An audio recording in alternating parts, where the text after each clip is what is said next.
There's a groove that I can follow that's exactly right for me. Exactly right for me to live in an optimum way.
Tuesday, December 10, 2019, and this is a study session for Littleton City Council, and full council is here.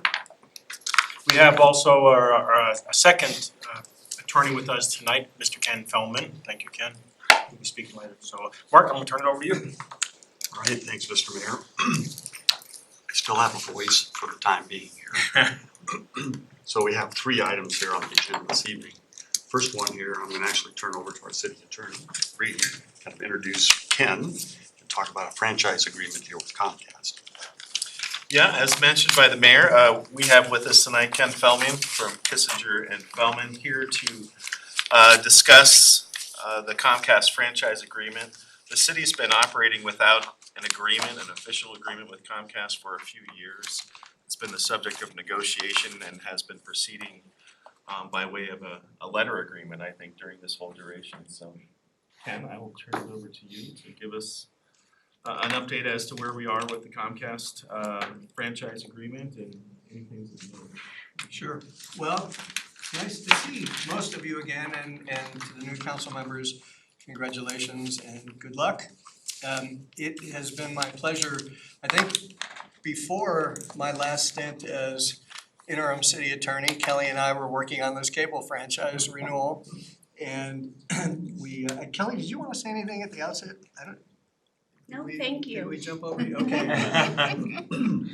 She's good at deferring to lawyers.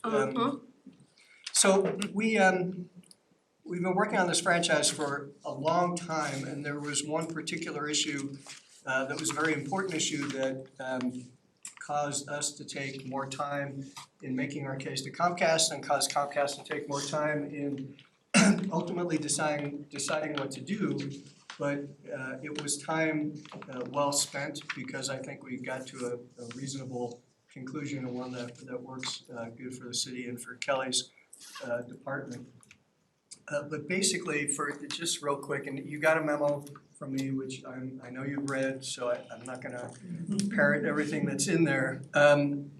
Cable franchising is fairly complicated. It only happens every 10 years or so. It's governed by both federal law and local law. The state really doesn't have a role in cable franchising. Under federal law, a company cannot provide cable service unless they have a franchise. Franchise is granted by the local franchising authority, that's the city. There's a lot of flexibility in some places what you can put in a franchise, but there are parameters in federal law of where you can't go beyond. One of the common misconceptions that a lot of the public has is that a franchise with a company like Comcast covers all of these services Comcast provides. It does not. We are only allowed to regulate service in the franchise that relates to cable, video, franchise. So the internet service, and if you get voice service from Comcast, that's not covered by the franchise. And even when I say regulate those services, there's a limited role that we have to regulate. But if you just keep in the back of your mind that everything in this cable franchise relates to Comcast's obligations in connections with its provision of the video part of the services that it provides. But also it's important to note that Littleton is part of the CCUA, the Colorado Communication and Utility Alliance. That's an organization in Colorado that's been around for a long, long time. And it has, over the years, worked with our telecom providers and our cable providers, and when appropriate, come up with model documents, which doesn't mean that everybody has the same exact document, but we work on documents that have a lot of similarity. So each time you have a new cable franchise, because we have a model franchise, you don't have to start from scratch and negotiate this whole 65-page document. We have a lot of provisions that have previously been negotiated through the CCUA and adopted by many of your neighbors. So that was where we started, and the key issues that we looked at were identified in the memo. The one that I'll focus on is the PEG fee, which is the fee that PEG is the acronym for Public Education and Government Access. Actually, in Littleton, it's an EG fee. It's EG, not PEG, because we do not have a public access channel. But we do have the right under federal law to require a cable operator to pay some kind of contribution over and above its franchise fee that can be used for the acquisition of equipment, capital expenditures that are incurred in the access programming operation of the city. And in most places in Colorado, Comcast pays 50 cents per subscriber per month. Kelly did a really good job of identifying what kind of revenue that generated over the years for Littleton and the specific expenses that Littleton has incurred to upgrade all the capital that goes into the PEG operation or the access operations.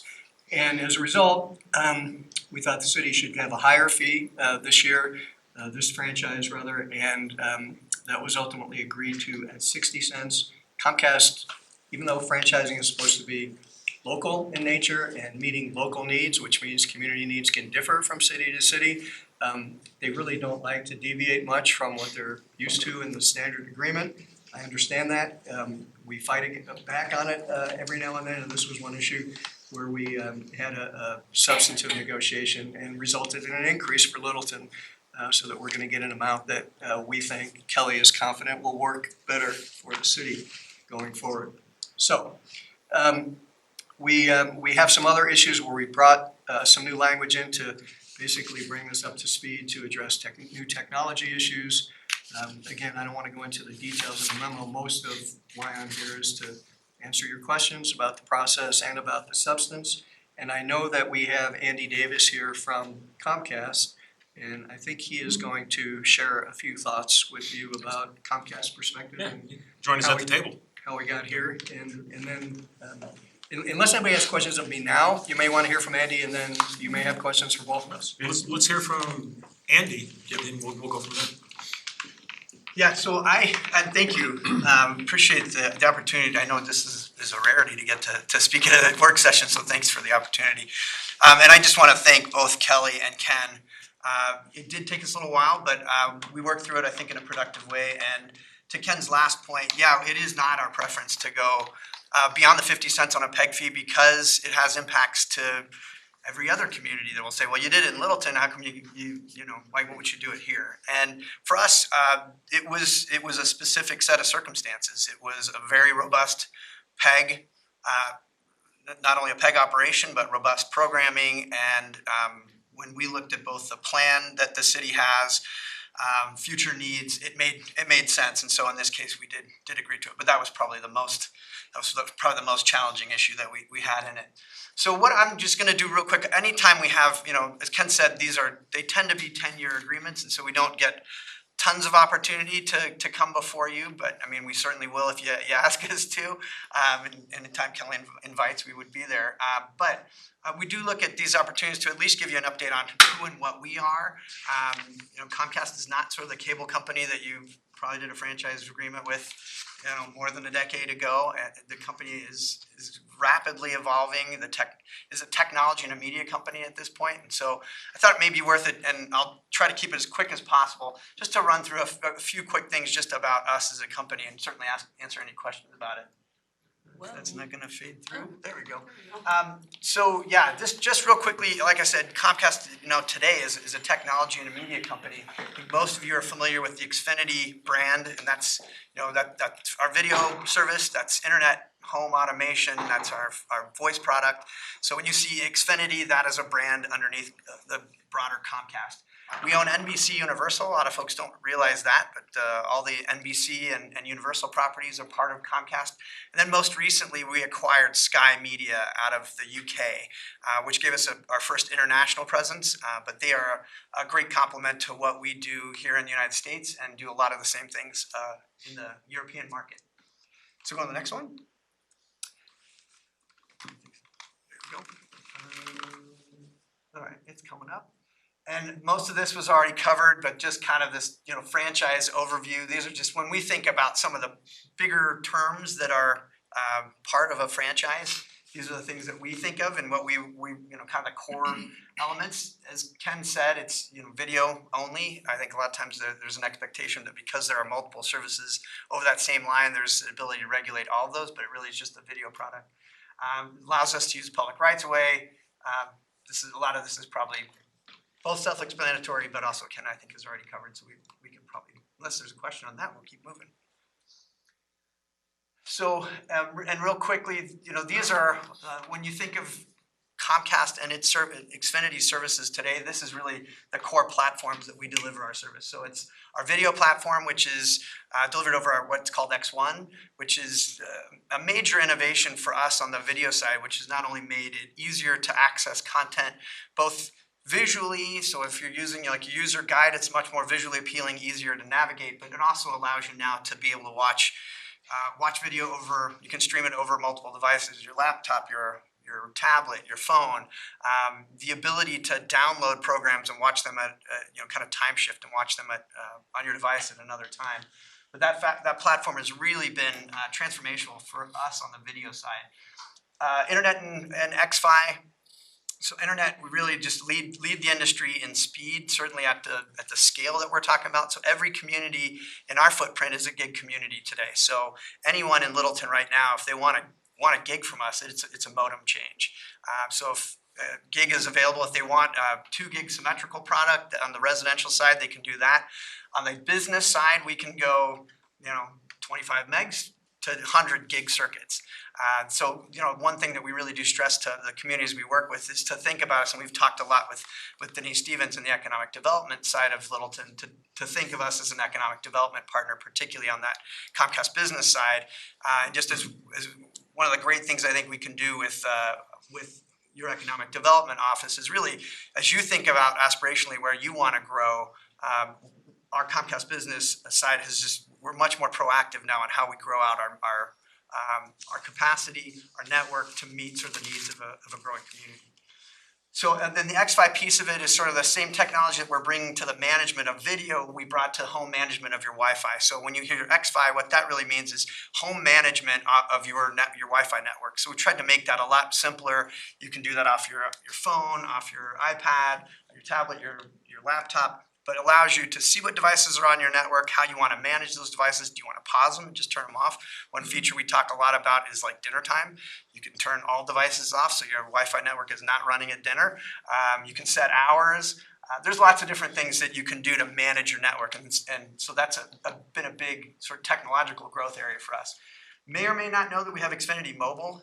So anyone who is an internet subscriber who has Xfinity Internet, oh, that's all right. Anybody who has Xfinity Internet can get the mobile product. That rides over 4G LTE, but also our Wi-Fi hotspots. And then the last one on there was Xfinity Home, and that's home automation and services. So if you think thermostats, smart lighting, smart if you put a water detector in your basement to make sure it's not flooding, all sorts of smart doorbells, those kind of things. So automating both security, but also just some home automation factors. This is some quick stats on us as an economic engine. $2.9 billion invested in infrastructure in Colorado just since 2011. So just an enormous amount of infrastructure investment that's been going on. Another fact that a lot of people don't know is we have almost 10,000 employees in Colorado, and a lot here in Littleton, but statewide, we're one of the largest private sector employers in the state. And then we'll go to the next one. I think this is it. Maybe got 2 left. This is just when we look at our investments in the community, just a few stats around some of our community investments. One I'll highlight there at the bottom is Comcast Cares Day, which is the largest national corporate volunteer day, where we have legions of volunteers across the state, and it's amazing what a group of 40 people for 4 hours can do for a nonprofit organization. But in this last year, we did have 4 projects in Littleton. We had a group at Hudson Gardens. We had one at Centennial, was it high school? Centennial? Elementary, yeah. Euclid Middle, and then Options High School. So we had 4 projects in Littleton. We also had one at the Audubon Society, but that one is Littleton addressed, but not technically. And then and we'll go on to, if you go to the next one, the Internet Essentials program is one I always like to highlight too. And that's, so Internet Essentials is our low-income broadband program. It is the largest, most comprehensive effort nationally to close the digital divide and broaden digital equity. 3 main components of that is our sort of just affordable internet service. So you can get a broadband connection for $9.95 a month for eligible households. And I'll talk a bit about eligibility here in a second. One other element of the program is a low-cost computer, so they can get a computer for $150. That doesn't have to be a one-time expense. We can actually do that in sort of 3 installments if it was needed. And then the last one is digital literacy training. That's tended not necessarily for the kids all the time. It usually tends to be for the parents, but that can be delivered in a variety of ways. But what I would say, in terms of eligibility, where we started and where this program was really focused was on kids, families who had kids K through 12 who were eligible for the National School Lunch Program. That was sort of the core focus of the program initially back in 2011. But 8 years later, just this in August, so we've had expansions along the way. We expanded to anyone who receives housing assistance, expanded to community college students, low-income veterans. But this August, we announced that anyone who receives any form of public assistance is now eligible for the program. So that opened up Medicaid, TANF, SNAP, actually doubled, what's that? Can't be an existing customer. I mean, the point of this is really to get folks connected who've never had a connection before and where price has been a barrier. But that was a doubling of the eligible households. So certainly a program that we're proud of and that we are always looking for, help and guidance from our city partners, education partners, nonprofit partners to help raise awareness about the program and get folks connected. So that is, I know that was probably a little bit longer than we wanted, but hopefully that gives you a few thoughts and happy to answer questions. Andy, thanks for being here. Yeah. Appreciate that. If council passes this franchise agreement, does Comcast have any plans to build any significant new infrastructure in the city in the short term? That one I'd need to dig in a little bit further. I mean, in terms of, like I said, the investment in the network is nearly constant. And that can come in the form of where we're doing residential work. It can come in the form of proactive business growth, what we call pro-build or proactive build of the network for Comcast business network growth. So I don't know right off the top of my head, but it's something I can get back to you on. But my guess right now is it would be kind of our standard, the reinvestment that we make in the network just to continue to, we're doubling the capacity of our network every 12 to 18 months. So what that means is just the demand, really what drives it is it's nonlinear video. It's the demand for data. So we are continually doing what we would call node splits, but broadening the capacity of the network. So I can follow up with additional, but I know just that continued network capacity growth is part of just our general plan. Sure, thanks. You good? I know Karina. Directed to staff, thank you. By entering into this agreement, does it create any exclusivity or competitive advantage for Comcast that they have maybe greater access than some other provider coming in? It doesn't provide exclusivity by law, and in fact, in the Cable Act, it's prohibited. You cannot grant an exclusive cable franchise. Practically speaking, it's a de facto cable monopoly because it's pretty expensive to build a wired network that would serve as a cable system. Now, Comcast would point out to you correctly, they do have competition in the two satellite companies. And certainly the people who are not subscribing to cable anymore and are getting their video online through other sources, those are not cable services, but they are video competition. So there's a de facto cable monopoly, but not a legal cable monopoly. And even with that, there is other forms of competition that Comcast is facing that frankly has caused it to lose some subscribers over So the years. if a different cable company were to try to come into the city of Littleton, they wouldn't have access to the easements that Comcast Well, they has. would have access to the same easements, and if, in fact, we have a franchise in Littleton with CenturyLink. Yeah, the council granted a franchise to CenturyLink in 2014, much to Andy's dismay. We just want It was kind of hard to turn something like that down in light of the fact that they were Littleton's largest employer. I don't know how much competition they're actually giving to Comcast at this point in time. The franchise is slated to expire in 2020 unless certain milestones are met about connecting more and more households within the city. So this summer we'll be asking them whether they intend to renew that franchise past August or September of 2020. And if they do, they'll have to prove to us that they've connected a certain number of households. And if they do, then they get 2 more years. And there's a bunch of different milestones that would take them out to 2025. And then the second question that I have is,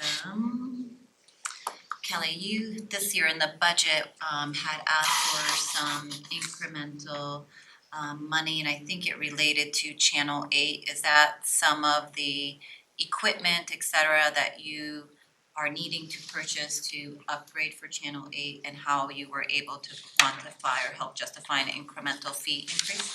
Yes. Part of this franchise has language that will allow us to have a high definition channel on Channel 8. We are currently, Tyler, if I get this wrong, you can come down and yell at me. But we currently have high definition cameras in the city council chamber. These are not. Our plan is to replace all of these cameras in here and in there in 2020. And the estimate on the cost of that is about $100,000. And the PEG fund currently brings in about $55,000 in revenue a year. So this is part of the reason that we asked for the increase, because in this example, we would have to save for 2 years that PEG fund. And then that wouldn't allow us to do anything else. If something comes up with audio systems or something else that we have to replace, it's a very tight budget. And that equipment, sorry, third question related. What you're allowed to use that money for, is it just for the, providing cable services? It can't be used for any other form of equipment? Let's say you wanna, I don't know, use Channel 8 in some other form. So is it just strictly tied to cable, enhancing the cable experience? Yeah, it used to be referred to as the capital replacement fund, but it is for capital equipment, and it's just for Channel 8. It's not for any other kind of equipment. You know, other kinds of equipment in the council chamber that are for the benefit of the people who are in the council chamber watching a meeting does not qualify. It's for equipment to help send the signal out over the internet or out over Channel 8. So if you keep in mind that internet service is different from cable service, if you're buying the equipment to benefit the delivery of cable services, and it's also used to stream city programming over the internet, that's okay. But if it were just being used for something that would enhance the city's internet capabilities, then it would not be okay. No, and let me clarify, we live stream these meetings on our website, so that's okay. Right, Andy? That's right. Cool, Scott. Yeah, I have a few questions. Ken, first, what's the state of the law about accounting for in-kind items? And what accounting for in-kind items? And how significant could that be to the franchise agreement, and what should council be thinking about in those terms? Well, funny you should ask. The FCC came up with an order a few months ago. And if you keep in mind that the Cable Act was first passed in 1984, so we've been dealing with it for 35 years. This new FCC order has changed the interpretation of what the statute means with respect to in-kind contributions. It has never deviated from this in 35 years, and all of a sudden this FCC has come up with a new interpretation that suggests that not all, but a lot of in-kind benefits that are provided in the cable franchise may have to be deducted from franchise fees. And it gets pretty complicated, and I apologize in advance for getting a little bit into the weeds. But this is what I'll try to simplify it as much as possible. Under federal law, we can collect a maximum franchise fee of 5% of the cable gross revenues. How you calculate that is subject to interpretation. There's this sort of simple formula of anything tied to cable service is cable revenues, and you get 5% of that gross number. Now, we traditionally say what we're not gonna include in our gross revenues definition are things like bad debt, other kinds of receipt of pass-through charges like the PEG fee, and Comcast then applies 5% to this lesser number. I think under the FCC ruling, and I think Comcast lawyers probably disagree with me, but under the FCC ruling, the way I read it, you wouldn't take your definition of gross revenues from your franchise, you would take the maximum amount, theoretically, that you could charge as consider gross revenues, and say, what's 5% of that? That's the maximum amount the city can recover. So if you're getting free service in public buildings, which we get as part of the franchise, and now for the first time in 35 years, the FCC says, well, they can take the value of that and deduct it from, it's not deducting it necessarily from Littleton's franchise fees. It's deducting it from whatever that number is, that's 5% of that maximum gross revenues calculation.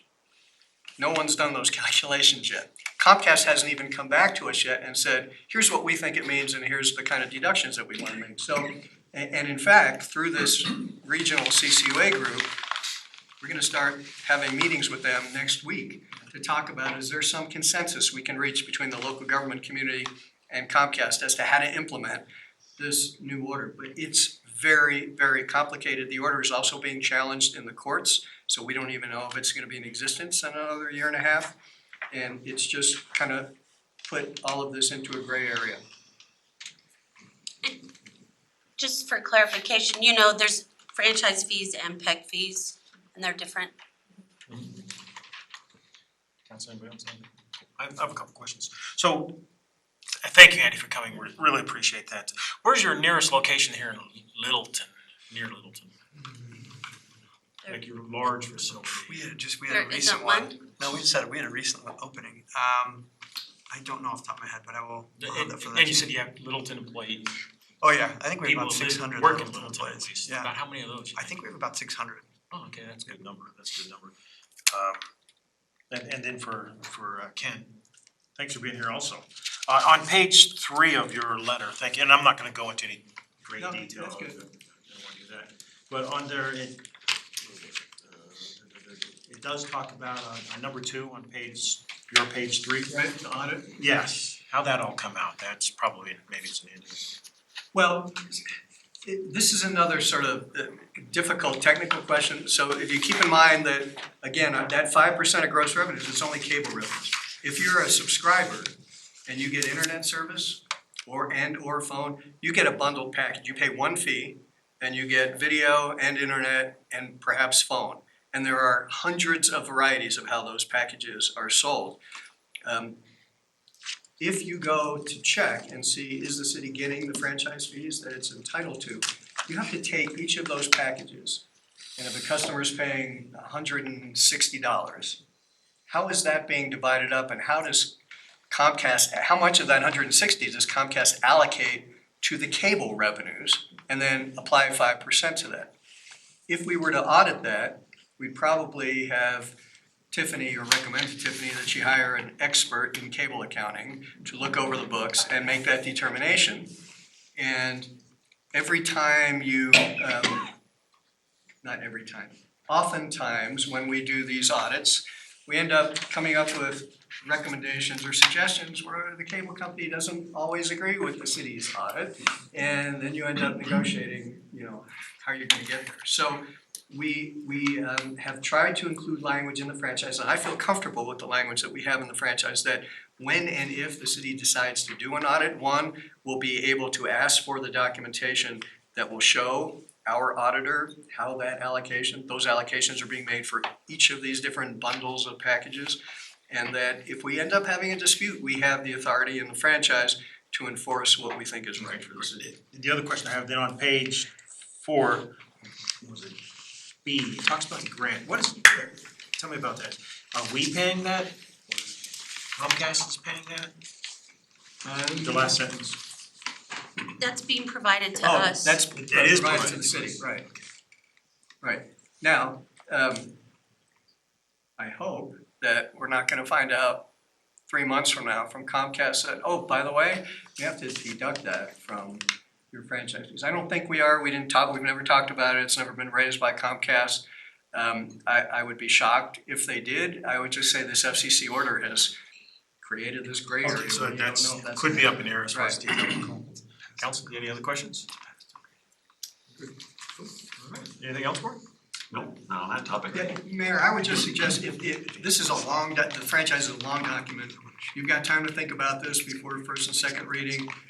Federal law requires that you have a public hearing to approve it, so that's standard operating procedure anyway with the ordinance to approve the franchise. If you have questions, I mean, the whole purpose of doing this is study session. Once you start getting into it in more detail, if you have questions, let Reed and Kelly know, and we will get answers for you, in advance of the council meetings. Jerry, I do have a question. Great, okay. Customer service, Yes. Read next door, things are going on, like, if I decide to drop my video and stream as an individual customer, lowers the power of my internet, and now I stream, and now my stuff goes out, stuff that's a little concerning when it comes to customer service, and in here it talks about customer service. How quick can we be based on this to rectify things that are happening that we can't even maybe predict will happen 5 years down the road, like if you stop your video, we lower your internet rate, that kind of stuff. The problem, again, unfortunately, unless Congress were to change the law, is that while we have authority to adopt and enforce customer service standards on the local level, it's only related to the cable. So, in a real simple example, if they're required to give you a 4-hour window to come out for the appointment's to hook up your cable, and they don't come in, you can call Kelly and she can work with Andy, and if he doesn't take care of it and fix it, then we could actually have an enforcement action against Comcast for violating that standard. If they give you the same 4-hour window and you're just getting internet service hooked up and they don't show up, we have no authority to do anything Because it's about it. only, So if it's an issue of both, where if a customer drops their cable and all of a sudden their internet speeds go down, I will say this from experience. Andy and his colleagues who work with the local governments in Colorado are really good at being responsive.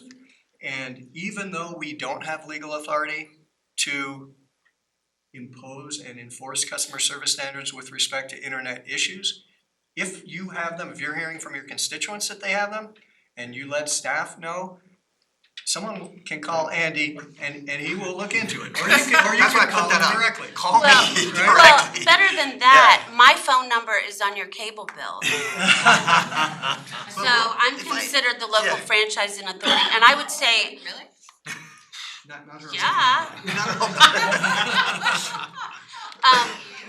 And I would echo what Ken said about their staff being so responsive. They have an escalations team, and people contact me. It's not that often anymore, but they do. They're having issues and they don't feel like they got them resolved through Comcast, and so I can contact them, and I think they do a great job of resolving things for people, and they act on it really fast. So well, I got an earful today on the lowering of the speed, and also some very odd thing where if somebody wanted to discontinue their cable and then pick it up later at a lower rate, they couldn't have TV for a month. Never heard of that one. My husband can no longer chat online. He gets an FAQ person, so he doesn't know where he can go to get a Comcast person where he used to be able to log in. So I'm hearing things, you're reading things on Nextdoor, that there are some issues. So it's good to know that we have some. Yeah, and I would just say a couple of things. And first of all, I really appreciate that feedback. I mean, we really do try to be as responsive as possible. And I give my information out to anybody, literally. One thing that's happened, sort of just a real quick background.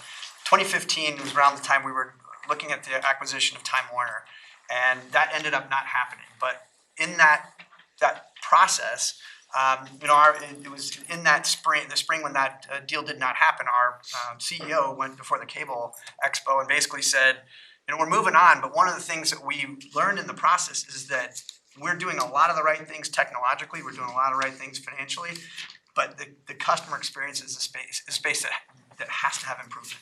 And so since 2015, we're talking about hundreds of millions to billions of dollars of investment in improving the customer experience. So it's been a total reorientation of how we look at customer metrics, how we look at customer experience, their scoring of us, and it's a cultural reorientation within the company. And I'd say, kind of to Kelly's point, when I started in this job 6 years ago, probably got more complaints about. I'm not getting the complaints about service that I got 6 years ago. I mean, it really is a massive change. But what it's also done for each of us as employees of the company has empowered us quite a bit. So when we get, and not just as me as a government affairs professional who's working with cities across the state, but just as an employee, anyone in my network who's got a challenge or there's an issue, and I'm on it. We have we have channels within the organization right now to get these things resolved as quickly as we can. So I would say is please take my information. That's why I put it up there. And you know, I think right now we've seen a huge change in the customer experience scores that we have. We know that this is a long journey. It takes years to get those kinds of significant changes, but in our customer scoring, that trend has turned significantly upward in that period from 2015 to 2019. We're heading in the right direction, and I think, you know, we're gonna keep that up, but I think a lot of it has to do with this, you know, get it right the first time, kind of the point of the window. The service window is 2 hours. If we miss that, you get an automatic $20 credit on your bill if we miss that 2 hour window. We've invested a ton in, you know, more phone reps, more technicians in the field, technology that allows us to get things right the first time. We have a My Account app that allows you to solve a lot, if not all of your problems just off your phone, so you don't even have to contact somebody. Or you can actually, you know, set up a virtual call, so they'll call you back at a time of your choosing. So we've tried to use just a wide variety of ways to try to make that experience better. But I would say hang on to my information. The other thing I want to point out is that my colleague, Nick Jimenez, so I've been the contact for Littleton for the last 6 years, but Littleton's kind of my outlier. I tend to cover West Metro Denver and the mountain communities, and Littleton has been my sort of one community to the south. My colleague, Nick Jimenez, who joined us about a year and a half ago, covers South Metro Denver, and then all the way down to sort of Colorado Springs and Pueblo. And so Nick will be your contact sort of once we get through the franchise process. Nick is also a Littleton resident, and part of the reason he's not here tonight is because his son goes to Wilder Elementary and they have their pageant this evening. So that is why he's not here, but he will be your contact going forward. I thought it probably made the most sense. It's both in the south and he's a resident. So, but hang on to both of our contact information. Like I said, and I really do appreciate the comments that Ken and Kelly made. We do try to be as responsive as possible, and you know, That's great. Well, thank you very much for coming in. Council, you have nothing else? Nope. Nothing else? Cool. Thank you very much. Yeah, thank you. Ken, thank you. Thanks, good to All see y'all. All right, we're gonna move on to our second item on the downtown development regulatory options. City manager. All right, thank you, Mr. Mayor. This should be a lot shorter on this topic. Not as complicated? Yeah, that's complicated. So I think as staff kind of joins us at the table here, I think, let me just do a little preamble here.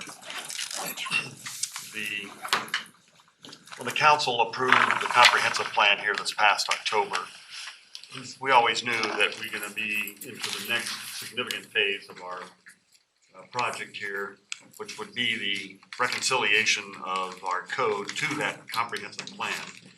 And at the retreat here, the 1st of February, you're gonna see a more detailed plan of that. But that's, excuse me, it's probably at least an 18-month journey to get to the very end of the code update. So the question is, what are we gonna do between the adoption of the comp plan and kind of the end of the 18 months? So we knew we were gonna have some dilemmas here. And so we're here tonight to share with you, I guess, one of staff's areas that we have probably, we see as probably most at risk in how it relates between the policies of the comp plan and our existing code. And so we want to talk with council about what we see as some of those differences. Why we see, you know, somewhat of a risk here, and have a conversation with council just about those issues. Then we also, assuming that council kind of agrees that we have some issues that probably best that we address in the short run, then kind of what's the best kind of tool or strategy to kind of apply in order to kind of meet that challenge here. So I think with that,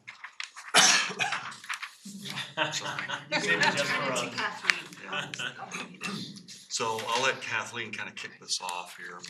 Well, good evening, Mayor, members of council. I'm Kathleen Osher, Manager of Innovation and Performance Excellence. As you'll remember, I managed the Envision process, so my kickoff basically reiterates much of what Mark shared, is that we knew this was coming, and we knew that the Envision process included a number of steps, which obviously updating the city's land use codes and zoning were gonna be an important part to delivering on the overall unifying vision, as well as the comprehensive and transportation master plans. I think this conversation will mirror much of the conversations that we have over the next 18 months to 2 years as we look at the land use code. It's very interrelated, it's complex, it's complicated, many things tie together. And so this conversation, I think, will help us in the long term, but it's something that in the short term, we really see a number of conflicts and would like to have a conversation with you about, is there something that can happen in the interim? Just like Envision, we are absolutely committed to a community conversation as part of this. I think with every step of the work that we do with the land use code and zoning, we see those as almost modules or building blocks where we have the opportunity to have conversation with the community, but most importantly, to do a lot of that listening and learning along the way. So that is very much a part of that process, but it does take a step by step. It will take 18 months to 2 years to get through that work. There will be pieces that will always connect back to each other. But that feels like right now, from a staff perspective, too long to wait. And so with that, I'll let you guys dig in. Particularly on the downtown piece, so. I'm sorry, kind of one Yeah. piece if I can kind of squeak out here before my voice disappears. I just want to emphasize with the council here, first of all, I guess I almost feel like I gotta apologize. We got a pretty significant policy issue here for our new council. I want you to take your time with this. I think if you cannot reach an obvious conclusion or direction to provide staff, that's fine. I think this is too important.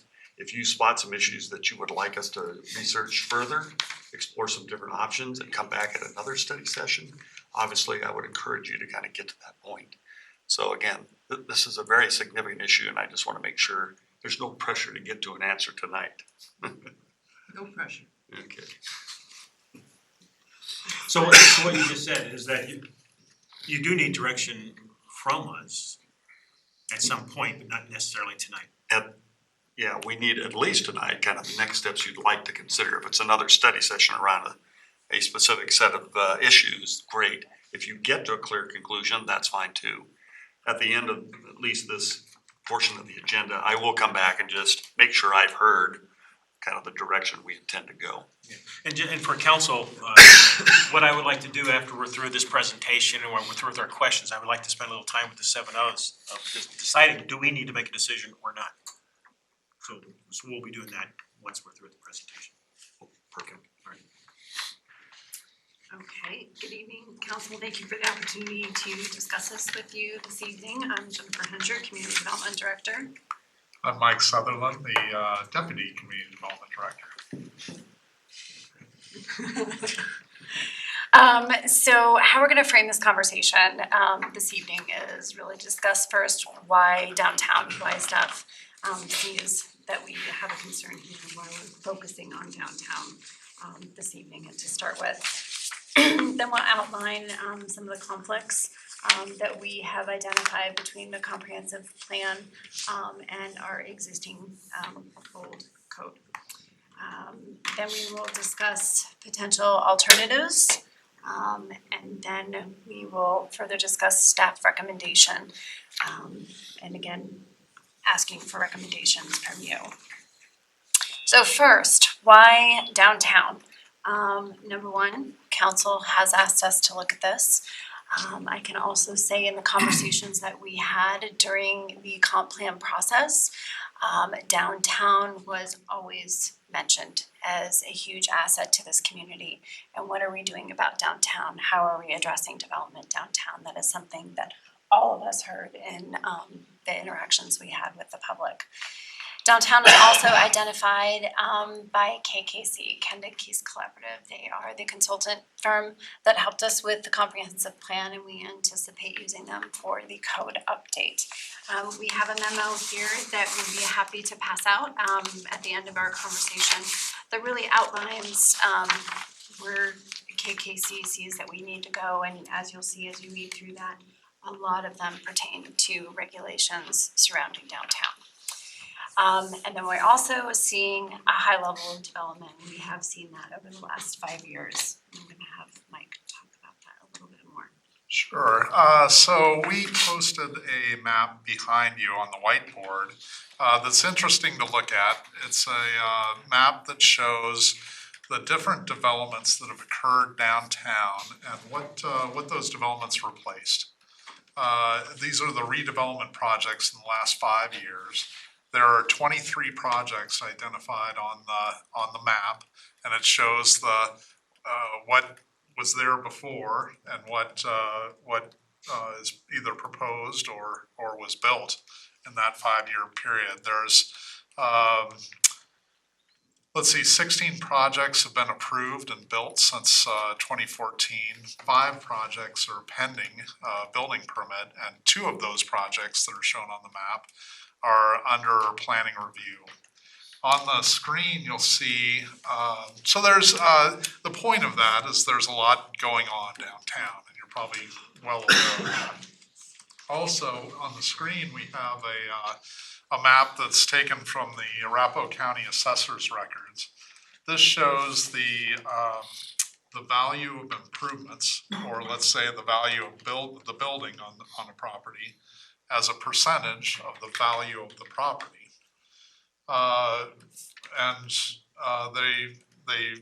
It's a range that goes from 100% value in red, meaning the building is at least as valuable as the land, to less than 10%, meaning the building might be older or just a small portion of value of the land. So what we've seen is that values in the 55 range and below are sort of ripe for redevelopment. The projects that are identified on the map on the whiteboard are in green, or outlined in green, and most of those occur in that range of yellow to light green to dark green. And then we also identified in black, outlined in black, some of the residential parcels that are have less than 50% value of buildings as a percentage of value of land. And so you can see by some of those black parcels, there are some parcels that are kind of ripe for redevelopment. We've seen a lot of activity downtown. We expect to see a lot more in the near future. Historical assets. Oh, yes, we did identify historical assets on the, in the hatched area to kind of show you where those historical assets are. And, we haven't seen any redevelopment of the historical assets, so those have a little bit of, it's not all designated historic properties, but there are different properties downtown that contribute to the character of the downtown area. We wanted to identify those as well. So that's why we've chosen downtown. Do we have any questions on that aspect? Good time for questions. Anybody?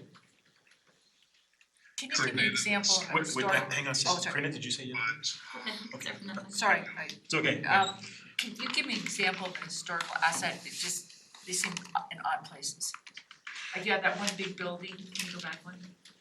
There's one on Alamo Street, Oh, yes. what's there, is that the church or? That is actually the bank. Yeah, that must be the bank property. So when we say historical assets, this is based on what we call the list of merit of properties that we have, that I believe were established by Historic Preservation Board. Kind of relooking at that. Aren't there more Oh, on actually, Main yes, Street that that are is the historic? post office. It's not the bank. Yeah, That's the post office. So it's just list of merit, it's not, there's just seemed to be more on Main Street that would be historic. Correct, that could be considered historic, but the historical assets that we listed were based on the list of merit. And there are That's more what- historical properties, and I know that the HPB is going to be looking at that list of merit. is looking at it now, and that list of merit is, as you know, relatively old. It shows the post office, for example, which is now on the National Historic Register, so. But it was just on the list of merit at one point. Thanks. Jennifer, you started with the comment that you identified that there are conflicts between the comp plan and downtown. So can you highlight some of those conflicts you've already been able to identify? That's the next part. So Beautiful Just- segue. beautiful segue, but does You have another anyone question besides that one then, or else have questions on why anybody else have? downtown?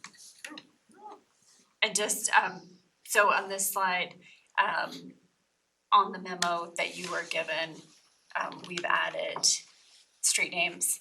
We realized that that was off the map, so just to kind of clarify. And the pink shows our properties that are zoned, CA, which is commercial. Central area. Central area, thank you. And the hatched pink is, CA with a PDO overlay. And then these three images are taken from the character descriptions in the comprehensive plan. Can I ask a question since I'm new to this? What is the CAP with the PDO overlay? What does that mean? Can you explain that? So plan development overlays are areas where it's an overlay zoning district, so the CA zoning district still exists underneath the overlay. And the overlay allowed certain, basically variances to the code in anticipation of heightened quality in some other area. So they were used particularly around the city center, you know, the Littleton City Hall is a PDO, but that was done as part of any area around the light rail station. Any site development plan had to have a PDO so that it went to planning commission to be approved. So there weren't, special circumstances with this building, and you'll see several PDOs around this city hall, and many of those were done as part of that program where site development plans around the light rail station received a little extra review or processing that they went to. They weren't just administrative. But then there are other PDOs that are identified on there that maybe had a variance to the front setback in anticipation of better design, quality, things like that. And those went to planning commission, were approved by planning commission. Thank you. Jerry, I have another question. So coming back to this kind of line and where you've kind of drawn the line of where the focus is going to be and looking at the future land use map. So there are three categories that are called urban downtown Main Street, urban downtown mixed use, and urban downtown transition. Are they all within there, or it kind of looks like some of it potentially extends east of the railroad? That is correct. Okay, because even east of the railroad, we know we have some historic assets there as well. So can you talk about why we wouldn't want to think about beyond that railroad as a designated downtown? My concern is if we were to restrict downtown, then we'll see the pressure move to another area, and then we risk potentially those other areas, and we have some important historic assets there as well. Correct, so unpacking that comment a little bit, so during the comprehensive plan process, that was something that was noted, that there's no clear, consistent definition of what downtown is. So that's a conversation that needs to be had.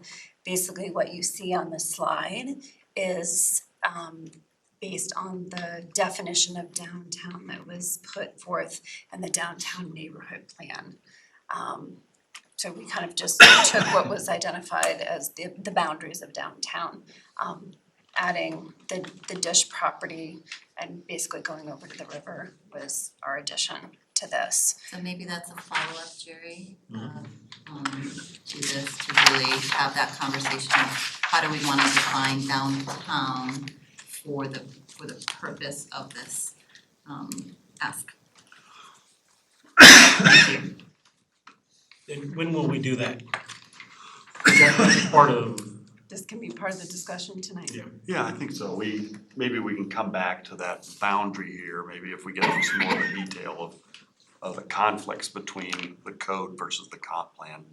That might make a little more sense in helping us define a boundary. Would be my suggestion. Okay. Well, let's go ahead with the presentation, then we'll have to come back to that. You want to do it, Karina?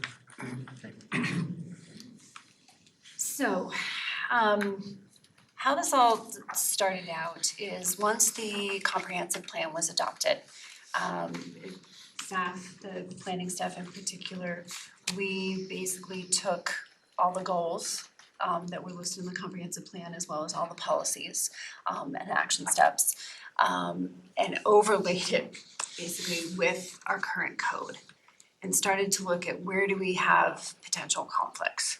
And what we found is that 13 out of the 36 goals, so a third of those goals present potential challenges. And when I talk about challenges, it's more when we have criteria to look at a new development. Those criteria include compliance with the comprehensive plan as well as compliance with our regulations set forth in the code. So we're basically saying 13 of those 36 goals are open for interpretation and could have some conflict for staff to have a development meet both the comprehensive plan as well as the code. Does that make sense? Okay. So the KKC memo also identified some potential conflicts, and we're concerned there could be some legal risks. So this is why we're talking about these specific conflicts. So, as kind of quick wins, I would say, potentially, we've identified 5 kind of key conflicts that we could address more quickly than the larger conflicts that do exist that are going to take in-depth conversation with the community, in-depth conversations with you all, having a lot of charrettes, having a lot of just interaction. But these in particular, we think could be more phased approaches and something that we could do in a more rapid fashion than 18 to 24 months. So in the areas of public engagement, I can tell you a big thing that we have heard with a lot of the development projects that you see behind you on the whiteboard is from neighbors, we didn't know that this was happening. And the way that we had originally had our SDP regulations set up, there was minimal notification requirements out there. So we got a submittal in, there was no requirement prior to our newer SDP regulations which were adopted in Earlier this year, I think. May, Yeah. maybe. And I that's think it was site this year. development. Just site Correct. development plans. Sorry, Jen, to interrupt. Yes. You might explain what a site development plan is. I realize we have a Sorry, couple of new council members who may not quite understand that.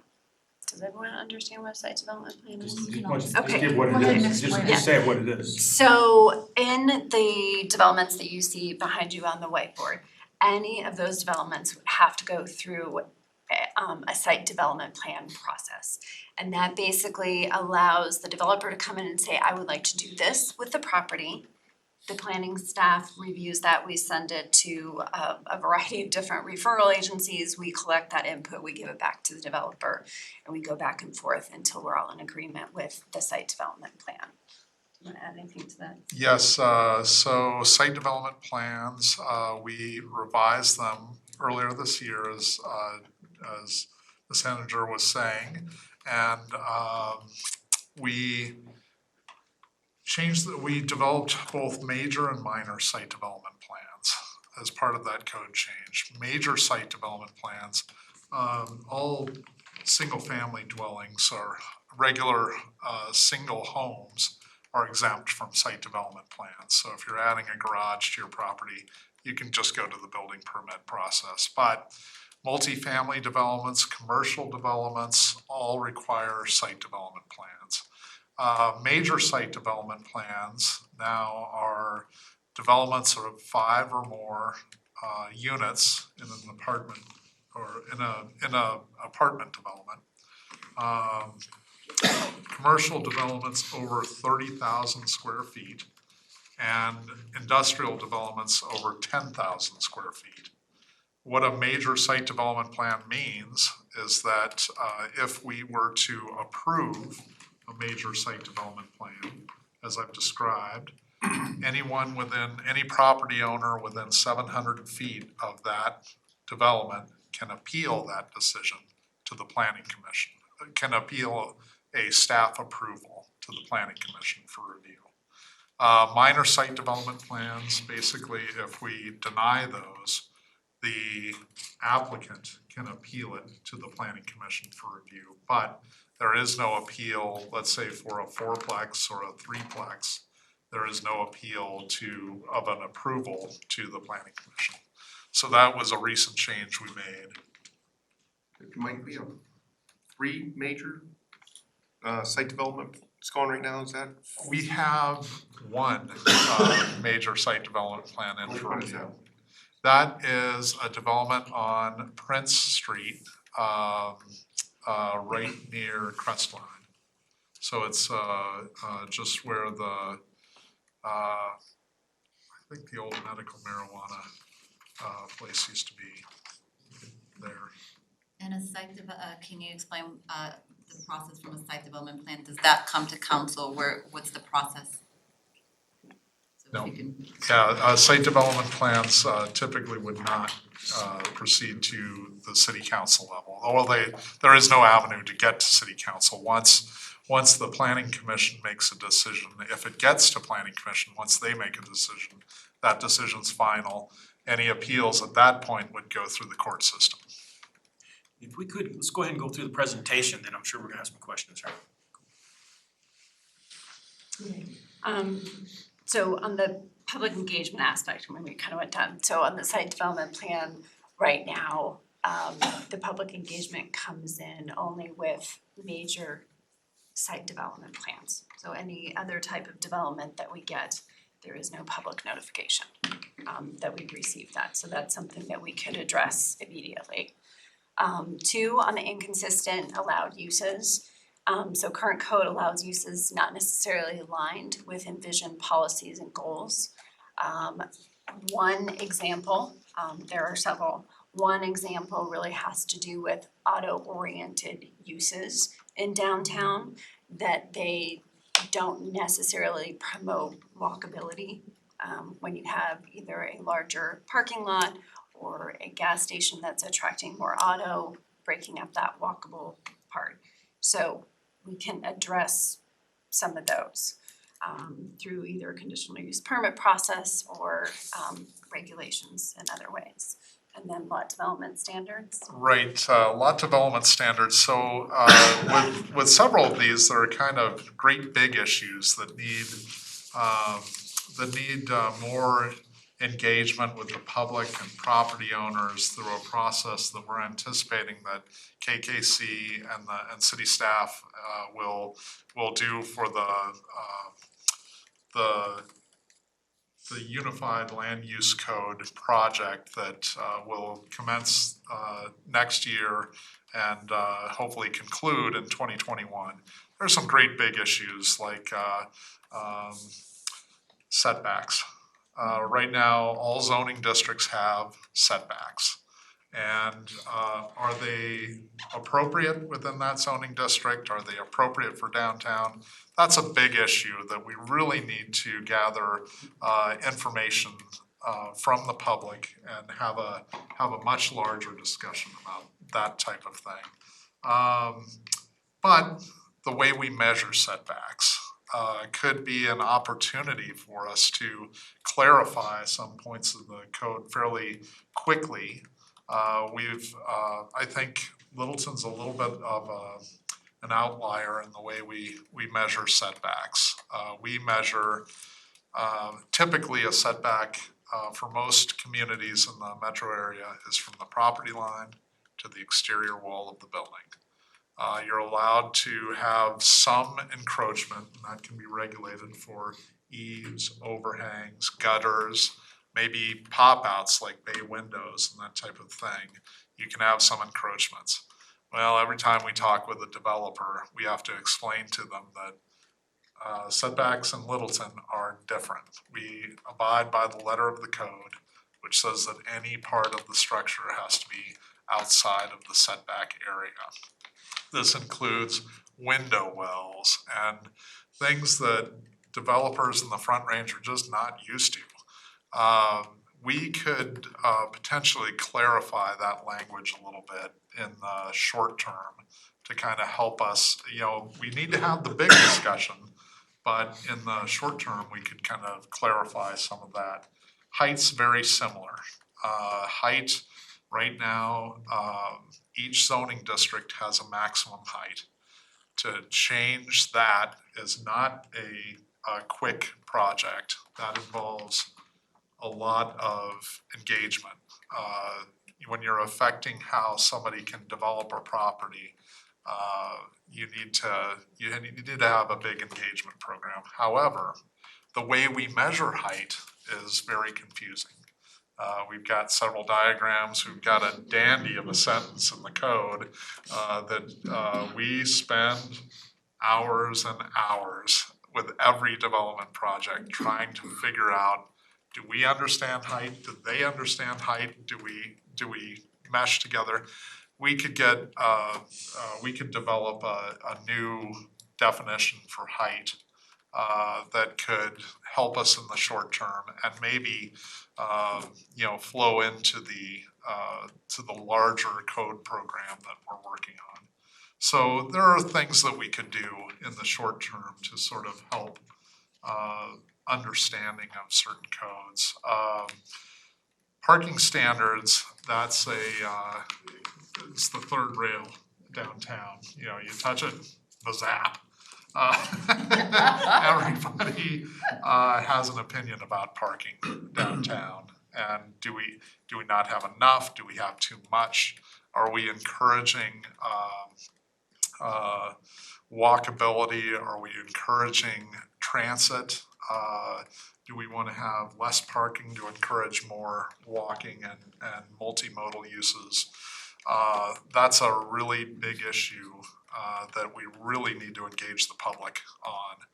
But there may be some things that we can, right now the comprehensive plan has policies about in the downtown area, we should have the most building use of a property that we can get down there. And the minimum, if a developer came in and said, I'm required to have 2 spaces per unit, I'm gonna put 3 in there because I feel that is more appropriate for the development. That would conflict with a comprehensive plan policy we have. If they put 2 in, and if they put the minimum in, that matches. If they put any more than that in, it doesn't match. So there may be some quick wins we can look at with parking, but that's a tough nut to crack.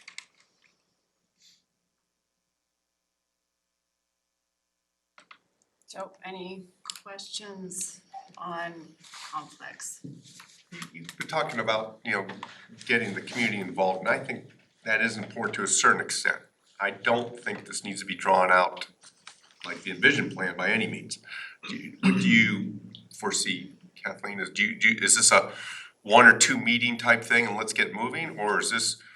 So I think there's probably 2 questions here. Yep. One is, if we're talking about these kind of quick things that we think we can address, that wouldn't be a whole lot of public engagement. Good. When you're But- talking about But a public process a public to get process, there, yes.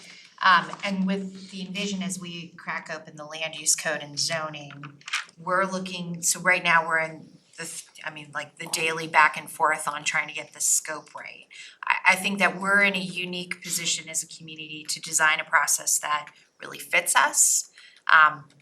You could just do this in complete isolation, because again, everything is so interrelated, that then you produce the code as a whole, right? Like, so you could go do your work, have some conversation, craft the code, and then show everyone your work. I don't think that that's a process that works particularly well for us. So we're looking at now bringing it into 5 or 6 parts so that we can have some of that community conversation. I think it'll look more like a studio feel. It'll involve some opportunities that we'd like to tie in with another speaker series. And we'll look at pieces of the code. So the first piece, I will lay money down today. The first piece we'll look at be at that downtown piece. Then I think we'll start to look at things like mixed use and what does that look like going forward? Business and commercial, then look at our neighborhoods. And so those pieces, treating them as discrete parts and as discrete conversations allows us to sort of manage those conflicts as we find them. Does that help? It does. We're the experts. I should say our planning department are the experts, staff's the experts. And I do think it's important to get some community involvement, but again, I think we can draw this thing out years and years if we want to. You've already said, 18 to 24 months. That seems like a long time to me. And that's exactly where I was gonna go. During this 18 to 24 months, unless there's a moratorium, there's applications coming in and that are gonna have possible legal consequences as we go. Is that correct? That could be correct, and I guess I'll look to staff to correct me if I'm wrong, but right now, at least our focus in part is on what staff is proposing in this downtown area. I mean, what's right for downtown may be completely different when you get to Littleton Boulevard and in different areas of the city. So I think this is how that time kind of tends to space out over that year and a half to 2 years as you do a complete rewrite of all your zoning codes and land use regulations entirely. So as far as the short-term proposals on what can be done right now with the area that staff identifies as having been the most susceptible to change, which is this downtown area, that's kind of a different conversation rather than the 2-year aspect. I mean, the 2-year aspect could be if council said, let's just stay with the status quo, and as it comes out organically along with the entire rewrite process, then maybe that does take a year and a half, 2 years. But if you want to incubate that sort of particular area of concern, at least as it relates to tonight with downtown, then that presumably is on a quicker timeline. So I will say, on the building blocks aspect, and Kathleen can chime in here. One of the things that we're looking at with the scope is if we go with this building blocks approach, as we look at each of those sections, so for the downtown, for example, we're kind of looking at 6 months, and at the end of the 6 months, we would have basically new draft regulations that we could put into effect and start using. So we can adopt kind of portions of the code as we go along and start using them. And then as we go to different areas of the city and start doing this, there may be things that we have to go back and change because things have come up. Okay, we also need to put this with the downtown regulations. You're also in downtown right now, I think we determined 6 zoning districts. Yes. So those zoning districts occur in other parts of the city. So if we adopt that approach of having these regulations go kind of phased into effect, we wouldn't be necessarily waiting on the downtown area for 18 to 24 months. I guess the other thing that, again, thinking the same line of the 18 to 24 months, when we were doing the comp plan, we said it's gonna be 3 to 4 years. We said, well, we're gonna put emphasis on this, we got it done in 2 years, 24 months. If I may, Mayor, let me, I wouldn't get too hung up at this point in time just on the 18 months here for the code piece of this. That's gonna be a more detailed discussion at the retreat on the 1st of February. So we'll share with you a lot of this conversation we're having with Ken DeKeese and trying to figure out a real strategy to get to the end. I realize that council would like this done as soon as possible. Nobody's more motivated than me to get that done as soon as possible. So at the retreat, we're gonna be discussing this. We'll be in discussing more that. depth. I think that what is key though is to find some level of proper public engagement that is meaningful to get us confidence in the end when this finally comes to you for adoption, that you feel like truly the community's heard this and has responded to it. So that is the challenge. And I know we've talked, maybe I have with a couple of you, the level of effort that we went through on the Envision and the comprehensive plan was pretty significant. And we are looking at trying to find a methodology to kind of scale this to the appropriate task at hand. So what we did for Envision is not what we're gonna do everywhere in all projects. So we have to scale it down. But it is key, obviously, with the Envision, the vision itself and the comp plan, what we did, good foundation. Now we're ready to dive into the next piece here. I hope that makes sense. It does. So these 5 items that you put up that you want to address in the near term,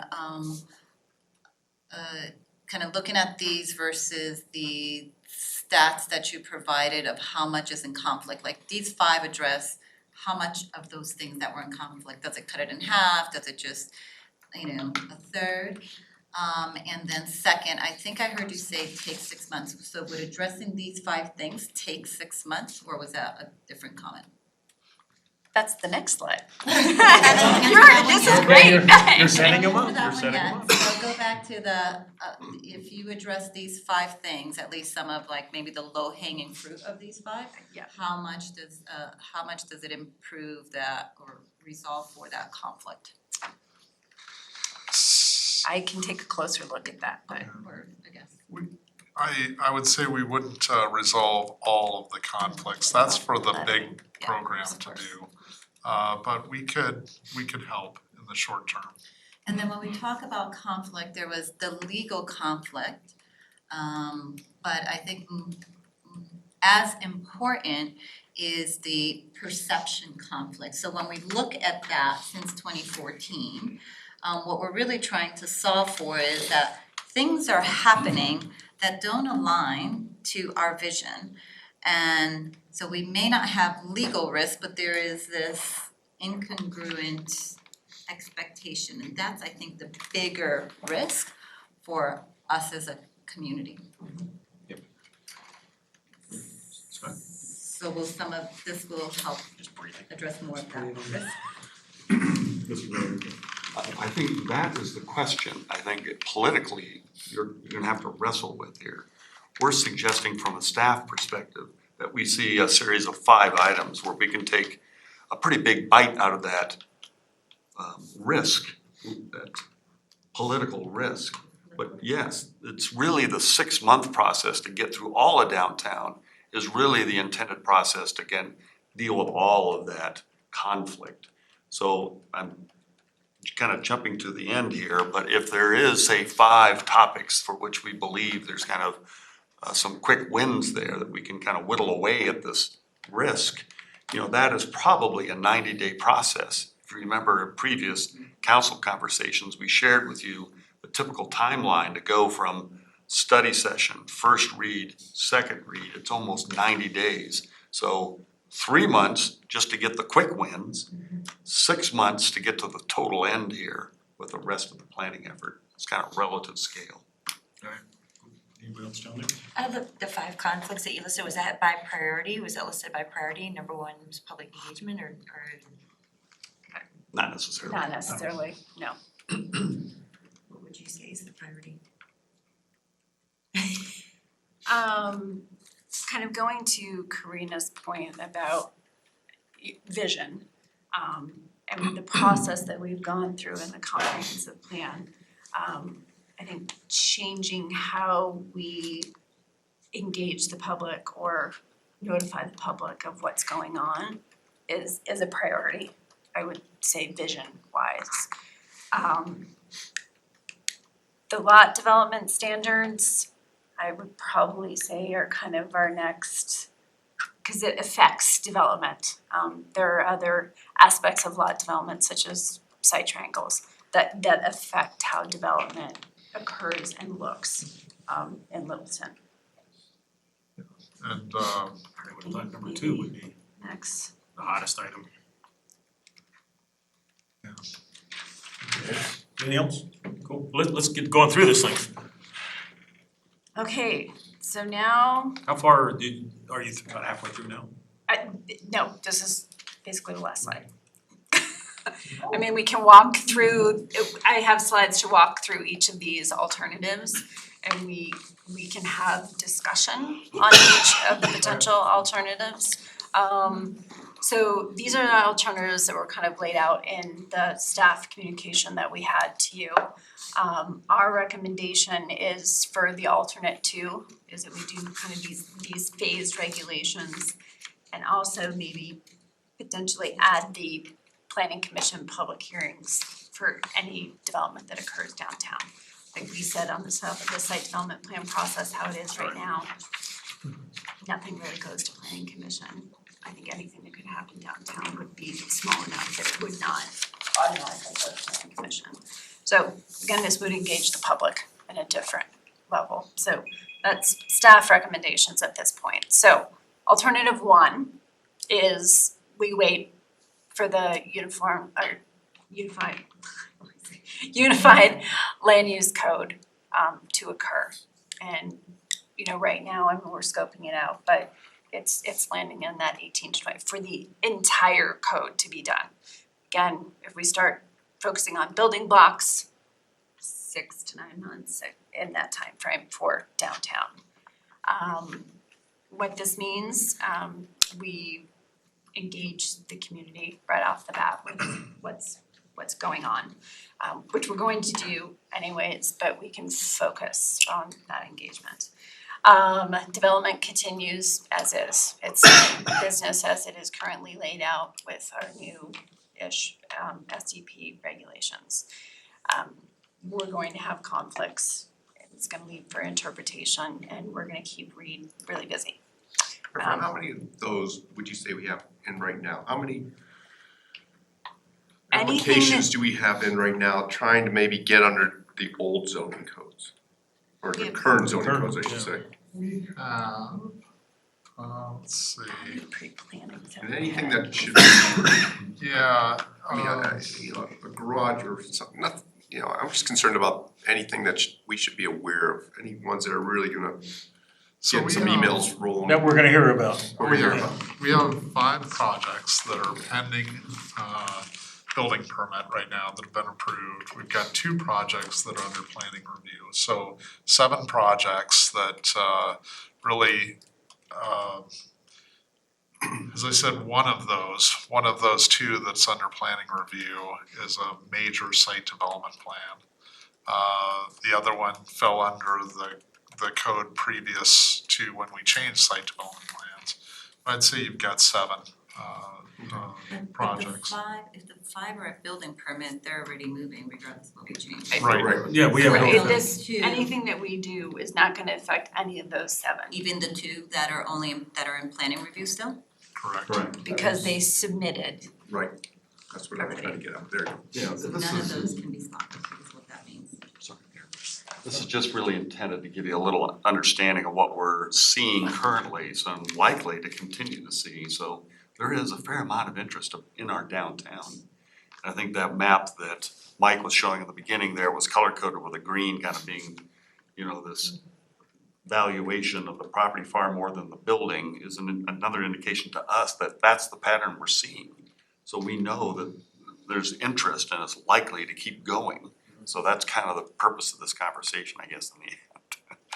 And is that map, you said it's from Arapahoe County, you can go on their website to find it? Yes, it's from the assessor's information, so you can find that building value and property value online.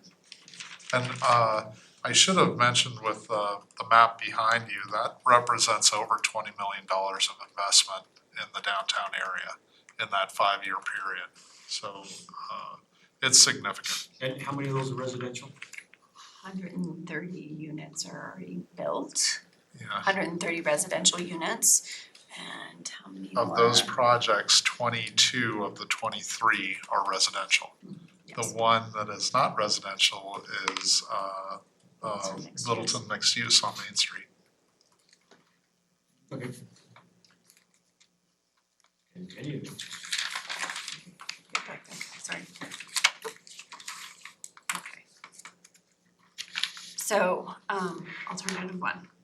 Alternative 2A, again, this is what staff is recommending, enact interim code changes to address the key conflicts. This means in the community, we are being proactive, we've heard people's concerns, we're taking the steps that we can right now. For the development community, new set of regulations, and we're gonna have multiple sets of regulations that we'll have to be administering. And that on staff, this is something that we feel like we can do within the next 60 to 90 days. I don't think it would take us 150 to do that. Alternative 2B is adding that public hearing process into any development, and we can determine what types of developments that would be, but they would go to planning commission. They would have staff recommendation, staff review, but then the ultimate decision is with planning commission. And just a question, so as far as the criteria that would be being applied, is that the existing criteria that administratively is applied for an or a site development plan, SDP? Unless other criteria is Okay. adopted with the key conflict phasing. Why do, Sorry. Carol? Does 2A or 2B adequately protect, do the job of what we're trying to do? Well, I guess we need to determine what exactly we're trying to do. That's one of our questions to you. Oh, that's to us. I would, Oh, that's what I've been waiting to hear from you. I would, I mean, we have recommendations, yes. I would add that that's a step in the right direction. It doesn't solve all the conflicts that are all the issues between the new comprehensive plan and the Oh, okay, existing back to code. what you were talking But about. it's a step in the right direction. So based on the envision, excuse me a second, so based on envision, well, I mean, we sort of have an idea of what we want or don't want, right? I mean, we. Sure. I mean, there's a. From a and that's- policy And that's what the perspective. concern is right now, is that we don't have anything to, code-wise, to address those kind of issues. Correct. So while we don't know what it is exactly, we at least have a clue. And that kind of, again, goes back to Pat, is that Patrick's, we can't wait for a whole bunch of input, we already have input. Another question, the one that has the public hearing piece, looks like it takes less time possibly than the one without the public hearing piece. 2A, which went up to 120 days, I think. 150, yeah. 150. Right. So I think with the phase regulations, there would definitely be more back and forth with city council, also public's a little bit more involved in that process. With the public hearing, this is a matter of language change that we can add to the SDP. Yeah, I'd say my observation would be 2A probably requires more changes than 2B. 2B is just simply, how are we gonna manage site development plans and their approval? Right now, it's just done administratively. The public has no idea what's coming up. With this, adding some sort of public hearing process whereby it would appear before planning commission. There would be public comment at this, and so more of public engagement and public knowledge as to what's happening. why are you presenting these as 2A and 2B? Is this a suggestion that you run them concurrently? Like, why aren't they alternative 2, alternative 3, alternative 4? 2A and 2B are just code changes. Do you want us to change, do you want staff, are you gonna, does council wanna? I'm just trying to understand, Is could it one or the these other? run concurrently? Can you do Yes. 2A and 2B? Yes, Okay. that is the intent. So And so what that gains Yes, us, and or. what that gains us, so it's not, so the 60 days it's running at the same time frame as the 90 days. Correct. So we work on some of these code changes while also implementing a public process. So what we haven't captured quick enough in the code change, at least we can raise the level of awareness and have some subjective decision making because it's a public process. Exactly. Yes. Yeah. Thank you. But to clarify, the public process would operate under the existing administrative criteria. Unless So what something do you- is added. But if we hadn't added it, Yes, correct. It would be operating off the existing criteria, and again, unless we spot something that we can add here quickly that makes sense. and that quickly is 3 months. Within 3 months, Compared to a comprehensive review of the downtown codes, which is 6 months, we think. 6 months. Alright. And one piece I'd like to add, Mayor, I think the 2B, kind of the public process piece, kind of goes to your question you were asking earlier, Karina, about kind of this political risk that we council, this organization faces by having this comp plan that says one thing and a code that's something else. And so that public perception is that what are we doing with that? So I think 2B is one way to kind of, in the short run, address that. Or at least make it, be able to share, inform, and communicate, here's what we're having to operate under and here are the reasons why. Correct. Even if we don't like Yeah. where we have to land. And let's discuss that when we get to our council discussion here in a second. But can we go ahead and move on to the exciting ones of alternative 3 and 4? Define exciting. So alternative 3, targeted moratorium. So this would be a moratorium for a very specific type of development or a very specific location. So, for example, a targeted moratorium could be, we're not going to review any development in the CA zone district. So we won't accept any applications in the CA zone district. You do something like that. Or you can tie it to, we're not going to accept any applications that have any type of residential component for a short period of time. Or we're not going to accept any applications for downtown. So that's what we mean by targeted. So it's whatever we say it is. Correct. Okay. And then 4?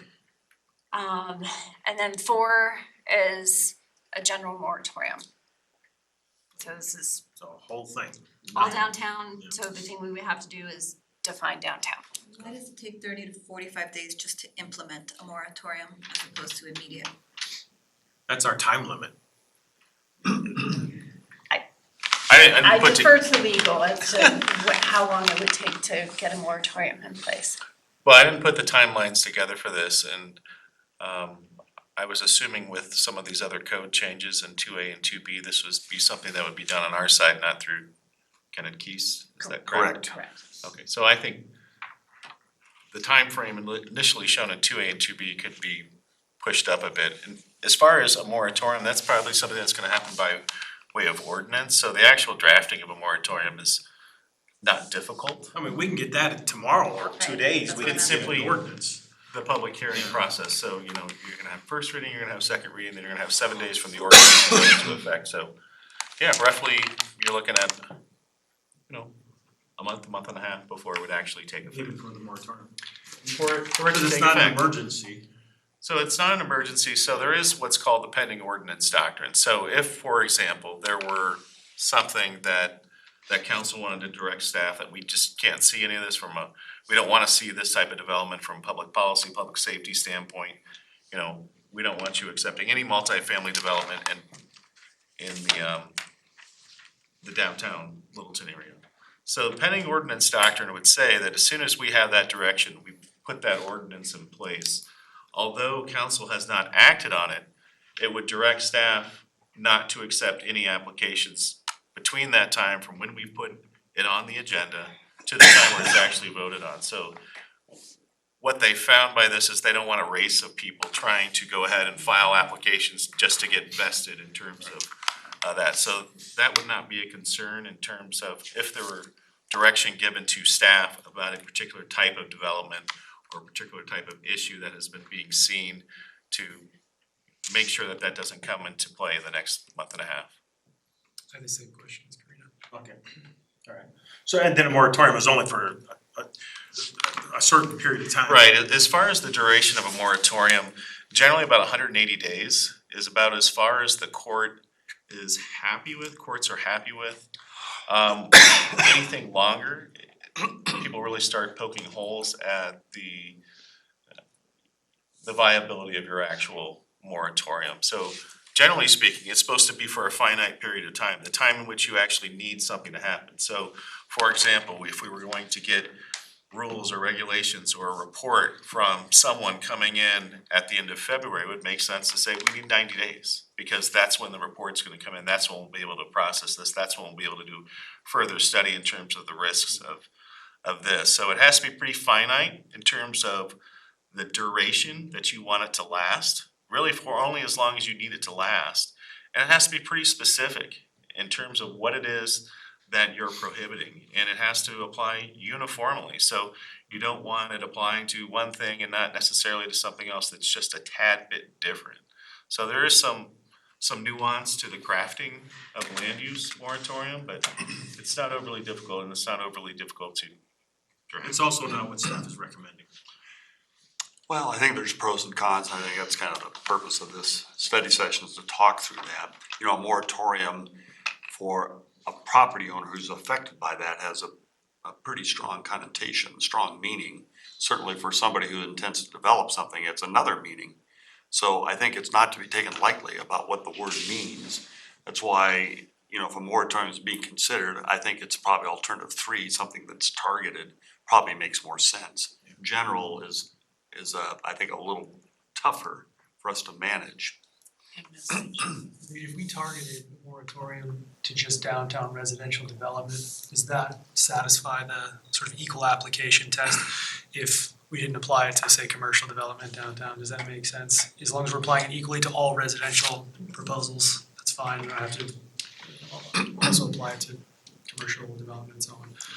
You know, and I would say it could be refined even further if it was a concern of, you can define it in terms of density. So a lot of times what I think downtown has been seeing is what used to be a single family home is now turning into a duplex, or a couple lots have been put together and now there's 12 units, where before there were just 2. So depending on what it was, I don't know if I would go so far as just to make it as general as just residential, but that's certainly something that council could address in the moratorium if that was the concern in the direction that council is really concerned about residential downtown. It has to relate more towards what the public risk is.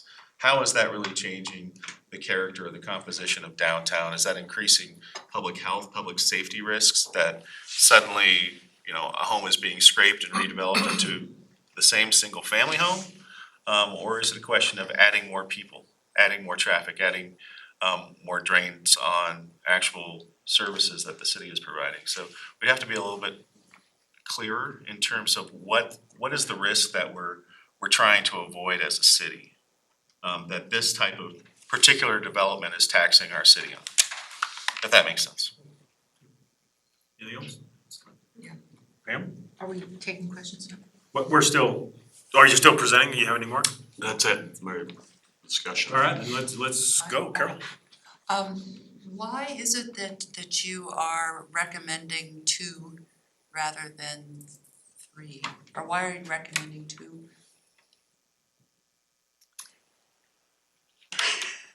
I would say probably at this point, it's a combination of 2A, 2B, and 3 that we would recommend, because we still have this time in between of us getting that in place. Recommending 2A and 2B, it was more of a quick win, something that staff can do. And also I think sends a message back to the community that we are aware there are conflicts. And this is what we can do right now, but more is coming. Did you say you're recommending a combination of 2A, 2B, and 3? So you still have a 60-day period that it's gonna take for us to get regulations in place. Do we need something in the meantime when we're writing these regulations? I'm trying to go a different way. can council pick a combination? Absolutely, that's why we're here. Okay. Or maybe you could share maybe some of your concerns about what you see happening, whether it's the past or code issues. And then maybe out of that conversation, we can kind of collect that and then in the end recommend maybe a different strategy depending on what we're hearing from council. So it's not a matter of picking one? Not necessarily. Oh, okay. And I'll just share with you quite honestly, I think staff has kind of moved around on this topic since the beginning in our conversations with KKC. Because I think in the very beginning, we were thinking the moratorium was probably the only answer.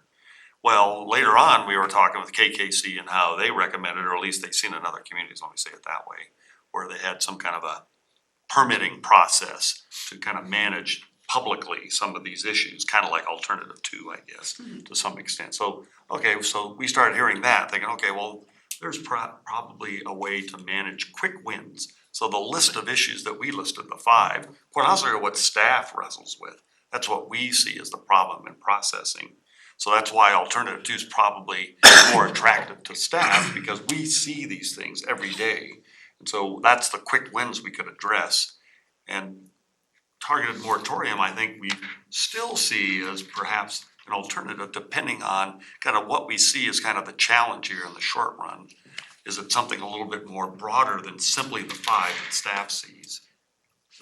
Well, I guess to me, quick win is a bit of a relative term in the context of this conversation, right? Because we're talking about an 18 to 24 month for the uniform land use code, and just 6 months for a comprehensive rezone of downtown compared to a 3-month window for the what we're calling quick wins. I don't know, a question, just a comment, I suppose. Point taken. Pam, did you? Yeah, I'm going the same place Carol is. It seems to me that you strategically could do number 3. And then at the same time, still do 2, which is more, we call quick wins. It seems to me very reactive and very myopic. Maybe taking together, it's a good strategic thing, but number 3 gives us time to just step back and make sure we're doing it from the right perspective and then move forward and not do it so piecemeal. I think it's worth pointing out that it's a bit fortuitous maybe that the courts will allow us 180 days so long as we do a specific enough moratorium. And that's exactly how long we're talking about taking for a comprehensive rezone in the downtown area. To Scott's point, during that 180 days, we can't just say 180 days, but we have to have a specific plan of what we wanna do, which is maybe a rezone during that time. Yeah, I would struggle with 180 days. I just think that's a little too long. Just, I know that's what we can potentially go out to, but I think that's a little long. Sure. I may look to read to kind of fill in here, but this is, he and I have had a little bit of conversation around this. And I dare to use the short-term rental as an example of a 90-day moratorium. But that was our intent there in that particular instance, was to try to use 90 days as kind of this timeline for a moratorium to try to move through kind of a series of regulation. And I think we've had a little bit of conversation where perhaps working with staff, if that was a reasonable time, we could do that. If we find ourselves at the end of the 90 days where we have to extend, another 30 days or whatever it might be, maybe that's okay for council. But I think clearly the intent is if we were looking at a targeted moratorium, I certainly would like to be far less than 180 days. Is there any concern, both when we look at 2A and 2B, that is a lot of, it's very resource intensive of one team, community development. So so you guys with KKC will be updating the code and you guys will be preparing for all those public hearings. How big of a resource risk do we have? And do you guys have kind of ways that you can mitigate that risk or prepared to mitigate that risk if you find that you're running out of time or resources? So we have already actually reached out to KKC with our concerns about downtown and getting their input.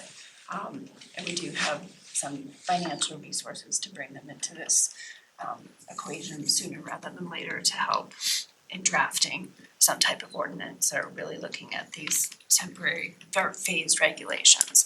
So we do have a resource. On the flip side, from a staff perspective, we have legal resources that we're going to have to tap.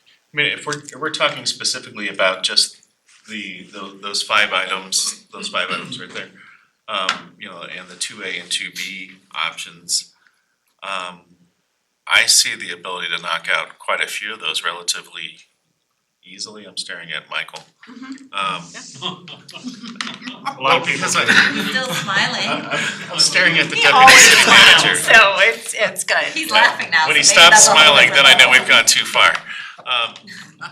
But as far as, just resources and times, I mean, I think I have a pretty good idea, and I think staff has a pretty good idea of what would need to change within our specific code to change those types of things, to put those more in line with what the comprehensive plan is telling us, the future vision is. So I'm not concerned from a time standpoint or a resource standpoint. It's obviously something additional to do. But I don't see that throwing off anything in the grand plan of things of affecting our zoning and. Let me kind of get to another point too, because council, I think we need to talk about it right now amongst ourselves here. But if we needed a study session, I mean, we only have one more meeting this whole year. And that's a regular meeting. Is it possible, looking at it, I know there's one item on there that's pretty big, but is it possible we get council could have that last study session before we give some final direction on this? Oh, I mean, after we talk about this a little bit now, and then give us a little chance to think about it. Scott? I would just add that I think we absolutely need an additional study session with KKC present. Yeah, we can certainly work towards that, and with the holidays, the way they land, December 24th, Christmas Eve is actually the next regular study session. The 17th is, the 17th would be our next opportunity, that's the next night of week. regular meeting, right. Right, I don't know if we could be ready for that date, to be honest, but depending on where this conversation goes, I'd have to assess that and work with staff.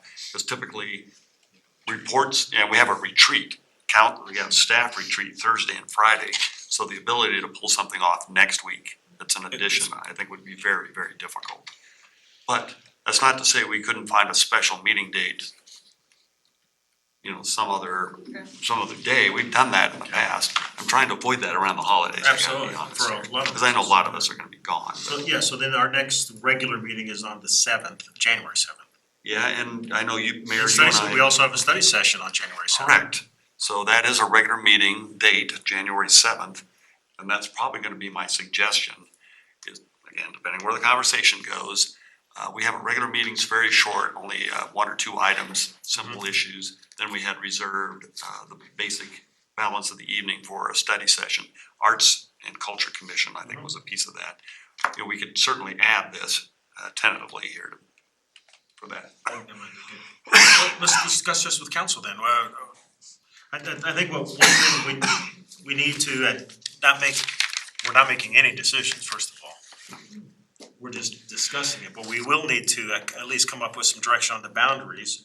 We need to come up with what alternatives that or maybe something else even. But who wants to start it? Who wants to?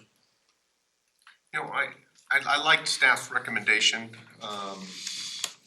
Moratorium, I'm always afraid to do, especially in a small downtown like Littleton. You don't wanna scare, if we just do residential, okay, maybe that's okay, but if we start getting into commercial, that's, I'd caution on that, just simply, you don't wanna scare developers away. I think we've done a good job over the last 2 years building up some good momentum with our developers and that community. And we don't wanna not slow down the momentum, we wanna go about it cautiously, but we don't wanna scare them away, I guess. And so that would, I think staff's on the right track and I would tend to lean the way they're thinking. And again, on the moratorium, if we do want a shorter term timeframe would be recommended. Okay.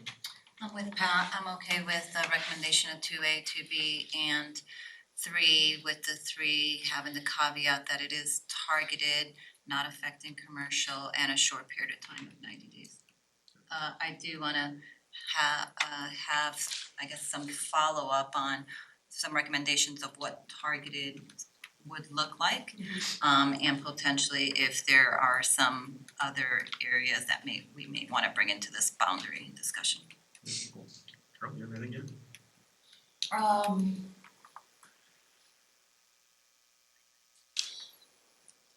Yeah, when I heard combination of two A, 2B, and 3, that seemed right. So, yeah. Good, okay, some combo. What do you think, Kelly? I would agree with Pat as well. I will say personally, my concerns are south of downtown Littleton. Right now, there's a lot of older homes in that area. I don't think there's been a lot of attention paid south of Alamo. And I think that could be the next target zone, so to speak. So I would agree with your recommendations about 2A and 2B and maybe a targeted moratorium for residential, definitely with a shorter time period. I agree, from the point of taking a step back and being strategic and making sure we just don't do too much piecemeal, but still move the process. I wrote down my thoughts at about 5:30 this afternoon after I spent about an hour with Jennifer and Mike. If y'all will just indulge me, it's about a minute and a half. Just what I had on my mind. So as a council member, my top priority, and I believe our community's top priority, is doing a good job of implementing the comp plan. And that means in large part, making sure that going forward, our built environment instantiates the values our community clearly expressed through Envision Littleton. As an at-large council member, my job is to represent Littleton's majority perspective. I personally knocked on over 3,000 doors during my campaign, and the value for downtown that was most consistently expressed to me was maintaining a quaint, small-town, historic aesthetic for downtown that is inconsistent in a lot of citizens' minds with multi-story slot homes and other kinds of development we've recently seen in downtown. I do believe that new builds can meet this aesthetic if we define it carefully enough. Maintaining that aesthetic is complicated work and takes time to get citizen and business input, to have tricky conversations about character, even defining what the downtown area is. And meanwhile, development, I believe, will continue apace in downtown. The map from community development just from 2014 to 2019 shows how rapidly this is happening. I think that we as a council need time to work during which downtown needs to stay mostly the same. Interim measures, I believe, should go forward, but don't fully accomplish this. I think a moratorium for as short a time as possible and targeted to just residential development is strategically the better option. Though it does, and that's the direction that I'm leaning. I do have real concerns though about moratorium. Yeah, yes, and I think that we need to keep it. We need to maintain it for as short an amount of time as possible. I think moratorium risks significant lost revenues from building permits, legal exposure potentially from the city if we were to push it anywhere beyond 180 days, and I think as short as possible is better. And of course, the rights of landowners, including rights that have constitutional dimensions. I think that we do need at least one more study session, and I absolutely think that we need Ken DeKeest here in person to take questions. Cool, yeah, and I'm sorry, go ahead. To add on to what Scott's saying, I think part of that study session, if we do go with this plan, is we have some messaging and some key points maybe recommended that we can add on to make sure that we are very clear to developers as well as our business community what we're trying to accomplish, why we're trying to accomplish, and be very clear about that. Very clear and very positive. Yes. So what I'm hearing right now then, and I'm agreeing with you, I think everything has been said here, that we're not gonna give direction for the staff to go tonight, but we are looking at the study session on the 7th, where then we'll have to give direction, which probably will involve a combination of what you said, and I think Scott has said the same thing, because this is that important. Right, and at that study session, they're gonna come back with suggested boundaries that may be the same as or different. That's something, we're gonna talk about that here in a second, yeah, we'll do that too. But is that right? Is that kind of summarize that piece? I may actually suggest, or I think what we're all feeling pretty confident about is 2A and 2B. Like, to me, we can start that right now. There's no hindrance or question of why we shouldn't do 2A and 2B.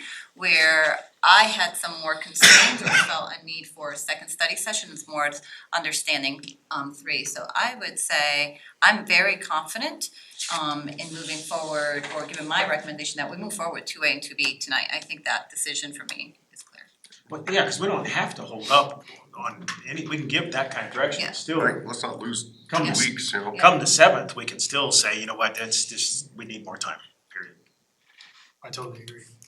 I agree. That part, at least you guys got some direction there. Wonderful. Got some direction. Now you also want us to discuss boundary, downtown boundary, is that what you want?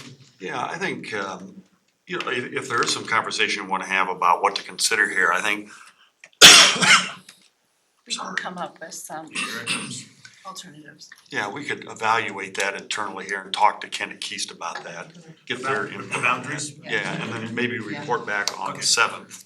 Why don't we do that, yeah, because that's not that urgent. I don't believe so, not quite at this moment in time. At the 7th, we're gonna have to decide. Okay, but if we can get going on 2A, 2B. Yep. Yeah. That's where we're going, that's so then this subject is, we've talked it out. I would be interested to know between now and the 7th if applications do anything crazy.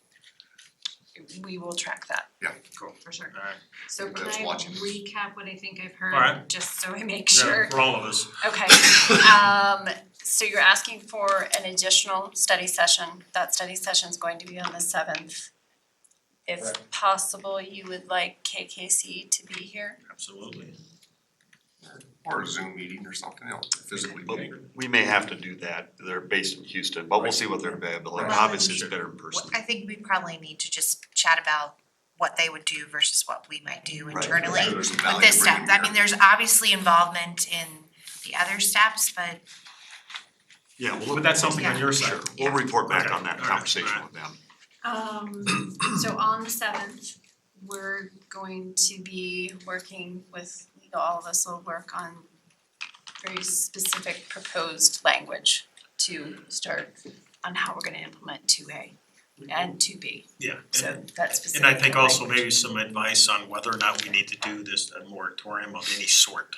Yeah, and just to jump in, not to take us off track, but I think hopefully going through the ordinance changes that are identified in 2A and 2B, maybe this gives staff a little bit more time to think about how this affects the potential for option 3, if it would still be needed. Maybe there's a different code change. that Well, that's what comes you'll up come as back well, and tell so. us on the 7th. Right. Yeah. I'm Yep. sorry, I'm not following what we're doing with 2A and 2B on January 7th. If we're moving forward with giving direction that you can move on 2A and 2B, does that have to come to us in the form of some ordinance? What does that have to? Do you want, I mean, typically, or I wouldn't say typically, but a lot of times we have brought ordinance changes to city council at a study session. We would have an ordinance, the council would have to act on this. And that'd be the 17th. Well, it can't be next week. It's just not possible for us to put it together that fast. I got staff dedicated to it. That's okay, you don't have to explain. Yeah, so that means that the ordinance would be drafted and you could see for the first time, quite honestly, on January 7th. It's just, again, the holidays, that's just the way it works.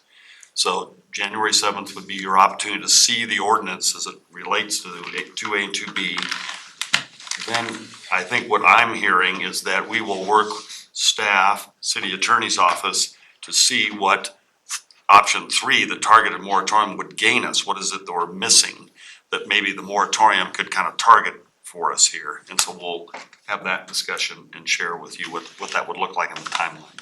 I don't know if there's enough support among the council to see a proposed ordinance on a moratorium on the 7th as well, just in case it's there as a draft. Sure, we could do that. We can have a draft. I mean, if you're gonna come forward with Yeah. a moratorium, that would need to be. Yeah, absolutely. We could certainly do that. So I would want some more discussion or more clear direction in terms of what that moratorium is to look like. And from my own understanding, it's going to be all residential development within this prescribed boundary area. Is that what I'm hearing from council. I'm hearing there's concern about the residential within the boundary area. I think my suggestion is let staff kind of evaluate, what does that really mean in the Yeah, I'm not context sure of what it daily is. applications? Come back to you and talk more specifically about target moratorium around residential. What does that really mean? Is that, I'm looking at you two as I say that, or three. I mean, when we're talking about redevelopment, are we talking about a scrape and a rebuild? Are we talking about So a repair and addition, That's where we lean to that. I mean, I think what we've talked about is we don't wanna impact commercial. That's, you know, very vital that we don't impact our commercial businesses regardless of how they want to develop at this point. So it's about ensuring that commercial is protected and allowed to thrive. And then it's addressing this risk. So however this risk needs to be addressed is what we're trying to deal with from the moratorium. so mixed use? Would that, Just gonna ask that question. that would be allowed? Is that, we don't want it to affect That commercial? includes Commercial. residential. And commercial. Does, but it would affect commercial if we put a moratorium on mixed Then, use. then that may need to be affected. Yeah, I would want that included because of the residential factor of increased density, increased traffic. I would assume you would not want to include single family, Correct. project on a lot or something. Correct. So I was just relying on your sort of statistic, the 23 and the 24 that are up here. Were they purely residential or mixed use as well? Those are purely multifamily residential with the exception of one, which is a Littleton mixed use, which is a commercial mixed use that involves no residential. But if we're looking at for a kind for the same kind, that's no change there. Yeah, and I think let's just be clear too about if we're gonna consider a moratorium, then on a targeted, say residential, excluding single family, include mixed use, then we're gonna have to talk about, well, what is it that we're going to try to accomplish within that 90 days or whatever it is, very specifically by code, what's the threat that we see? So evaluating those kinds of things, we'd have to kind of target the regulation, the code specifics. This is the work with KKC, this is what we'd have to evaluate with them. What is it we're gonna do there? Then the balance of whatever code again happens in the larger 6-month period. Well, let's see where we are on the 7th, and then if we still need to discuss it more, then we'll discuss it more. But let's just see where we end up on the 7th. I'm fine with that if my summary hits the target. And I wanted to add the one thing about the messaging for just range to be, it doesn't have to be flushed out, but the positive messaging. And then if we go to the moratorium, some bullet points on that. Almost last resort. Yeah, well, how we communicate to our stakeholders. Absolutely essential. So whatever action we take, we'll have to have our communications department involved, working with the other departments to make sure it's clear what is it we're trying to accomplish here and why, and how we communicate that out. And that'll come in with your goal of the 90 days when you. Correct, absolutely correct. You guys have enough? I think I do. Absolutely. All right. Not smiling anymore. Yeah, no, I appreciate We're that. done. All right, I think we're done. Yeah, you are. And he's still smiling, that's good. But do we need a break, or do you wanna move on to Let's the, move on. because the next one is. Calendar. Yeah, let's just go right calendar, that should be. Thank you. Thank you. Thanks, Michael. Thanks. Oh, yeah. Thank you. Yeah, I think I am gonna pass this out. Jennifer referenced this, or Kathleen, or somebody did. We, after the completion of the comp plan, Gary Mitchell of KKC kind of put this memo together to kind of analyze the comp plan and kind of point out from their perspective at that point in time what they saw as the conflicts. This is just, I think, more reference material. You may find there's definitely a lot of references back to downtown. So I think this is what staff relied upon. So it's more technical in nature, but again, I just want to share it just so you have it. Okay, thank you.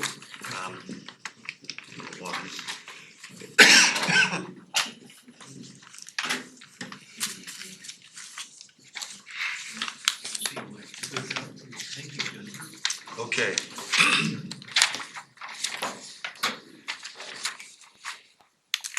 Sam has joined me here because she's gonna maneuver through a few things here on sorry. So now that we have a new council seated, I'll get through this, I promise. Now that we have a new council seated, you know, have our last of our orientation meetings here tomorrow night. To kind of give the new council members kind of a fire hose briefing on the essentials here of a city operation. Well, one of the things I want to talk about is the council's tentative calendar. And the clerk's office sends this out weekly to all of council as part of the packet. And this is a planning document. And I'm just gonna bring it up here. At this point in time, it's more of a draft in the outer months, but certainly for the next couple of months, we tend to work with the mayor pro tem, to make sure that we've got kind of the next couple of months pretty buttoned up here, so that we know what we're going to be talking about. The text in red is this is a change from the previous draft of the tentative calendar, so the council can kind of see what changes have been made, from 1 week to the next. Things move around a lot. That's why it's a I have draft. one request on that. Sure. Good, for those of us that don't have color printers, and I will print these at home often, could you put a date on it somewhere when it was revised? Cause if I don't have red, I don't know it. Oh, as far as the individual line item? Yeah, on the calendar, on Oh. the calendar itself, at somewhere up here where it says date today, and if What you a great change it, idea. you change it tomorrow. Thank you, Mayor. I actually have another ask on this as well. So instead of receiving this as a memo, why can't this be put out as calendar invites, and then if something changes, it just changes the calendar invite? So as we have city council meeting, you can put those 3 items on there, and if that changes, then you just change the calendar invite, so you don't have to worry about version control, it's always managed on the calendar. Or can we put it on our Google calendar? That's my point, but Yeah. if we put it on the Wilton. We can do both. With Microsoft Outlook, there's probably other strategies we can Better certainly way look to at. do it, yeah, so that we don't have to rely on, we Yeah. have the latest version and it. Yeah, okay, appreciate the point. We'll try to That'd be good. sort through that. But at the very least on this is still do that You revision bet, date. yeah, so you understand what version you're looking at. Yeah. Appreciate the point. According to the council's legislative rules, myself as the city manager and the mayor are the ones who actually set the agenda. But in practice, what happens is there's typically a conversation here periodically. I try to bring the tentative calendar about every couple of months, typically around an update around the council's work plan. So there's two kind of things going on here. The retreat we'll have at the 1st of February. You set your goals. That gives me direction to work with staff to develop a work plan. So we take your priorities, schedule those over the 1 to 2 year roughly, and then that translates into a document that looks like this on the wall. And that is individual projects, milestones over time. Then I take that work plan and I take the specific milestones that are necessary for council action and I put it into the tentative calendar. And so there's this iterative process between the retreat, work plan, and the tentative calendar. So after the 1st of February, I'm gonna load up your tentative calendar with a lot of code issues. So this whole code discussion we just had for the next year is gonna be just major milestones identified. And that'll be the real basic part of the work here. We're ready. For the next year. I just wanna make sure that council kind of understands the process here. So that when I do come to you, say after the 1st of February, after the retreat, and you see the work plan, that will again translate into the dates on this document. So if there are things that you want to adjust, no problem. That's part of the point of the whole thing, is that if council decides they want to inject something else, I'll give you an example that happened here a year ago with short-term rentals. So we had a work plan and we decided to put something in. And maybe that wasn't the best example, but you know, those kinds of things do happen where council members decide they want to change the priorities because things happen in an organization. We don't stick with a work plan for a solid year and nothing changes. That's just not possible. So maybe a lesson learned from that is also as you plan out the work plan, you have like a 10% or whatever to allow for things that come in. So it's like the unexpected, and maybe you already do that and short-term rentals just blew it up. But, you know, I mean, that's how we work it, you know, in my day job, that we have our plan and we have our projects planned out, but we also allow for production issues that inevitably always happen. So maybe that's a way to manage that risk or that everything gets derailed. Yeah, so, you know, in fact, I think you and I've had a very specific conversation around that. Yeah, so when I put a work plan together and I share with the council, it doesn't necessarily allocate 100% of every staff member's time. We do have to reserve some level of capacity because we know things will happen. So I think the challenge for me and the rest of the staff as well, how much capacity do we really want to reserve here? You know, and it's hard for us to necessarily estimate that. However, we are going through a process the last couple of years where we have actually defined that a lot better. So in my time that I've been here, we've been trying to truly look at project management and the allocation of time. So next time you see this, say after the retreat, it'll be much more sophisticated than it was, say, a year ago. Well, it's really the big items that throw everything Big off. items. Yeah. Right. So I think one of the things I put into the staff communication was the basic work plan. And I gave you a link to go there, and we have a dashboard. And I know that the previous council had seen every once in a while kind of what that looks like and kind of the intent. This is an outward-facing public document so that your priorities, the community can see not only what they are, what's the objective and the action steps, but where we are at in progress in time. So we're gonna talk more about this, quite honestly, at the retreat, but I wanted to at least, for certainly the new council members, to give you kind of a quick tutorial about what this thing really looks like and how the public actually has access to this. So with that, I'm gonna turn it over to Sam before I lose the rest of it. So, members of the council, Sama Fox, assistant to the city manager. I just want to remind everyone, this is our first council work plan and our first public-facing dashboard.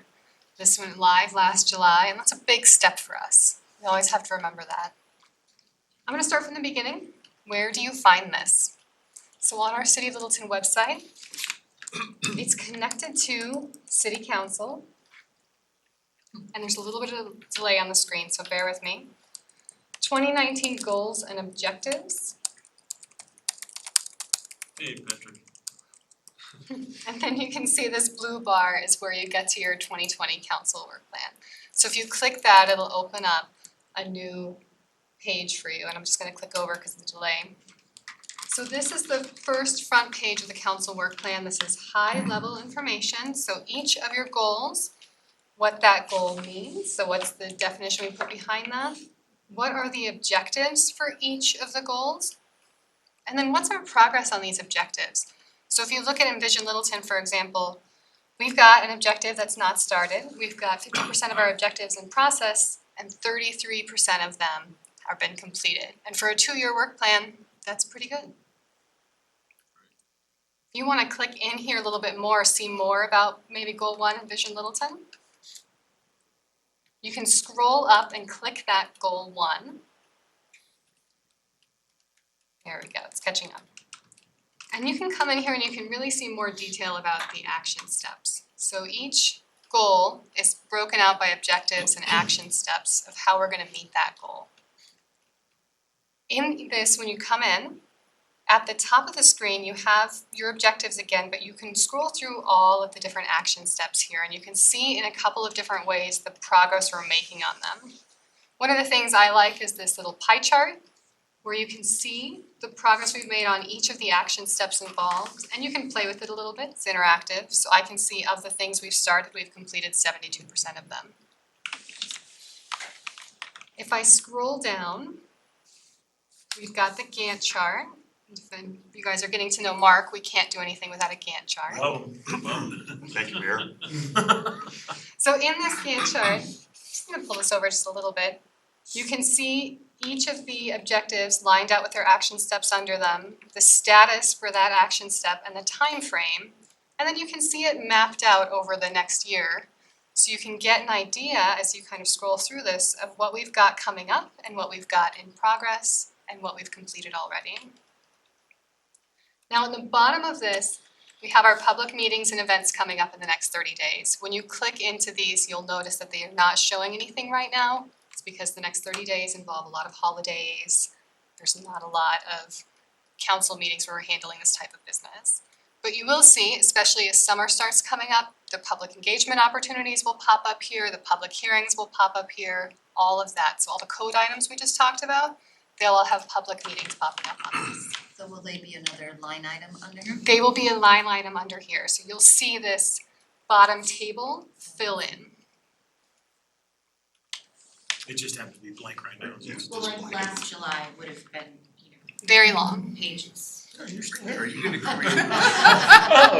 Who's that? Will you be creating another field for the zoning piece that we've been discussing? Correct. Okay. That's the, I'm waiting for I can't wait to see the Gantt. I was gonna, It'll it's be a gonna be beauty. a Gantt chart of his own. So we'll be working on this, as Mark said, for the retreat, and then updating this public-facing dashboard after we get things finalized with all of your guidance in there. Here's So a, this is gonna tie back to the council calendar where it has, so it would have a January 7th city council public meeting on X, whatever the topic is. it'll show on And- this. And is this manually, or we have to make sure everything's aligned, or does one system talk to the other?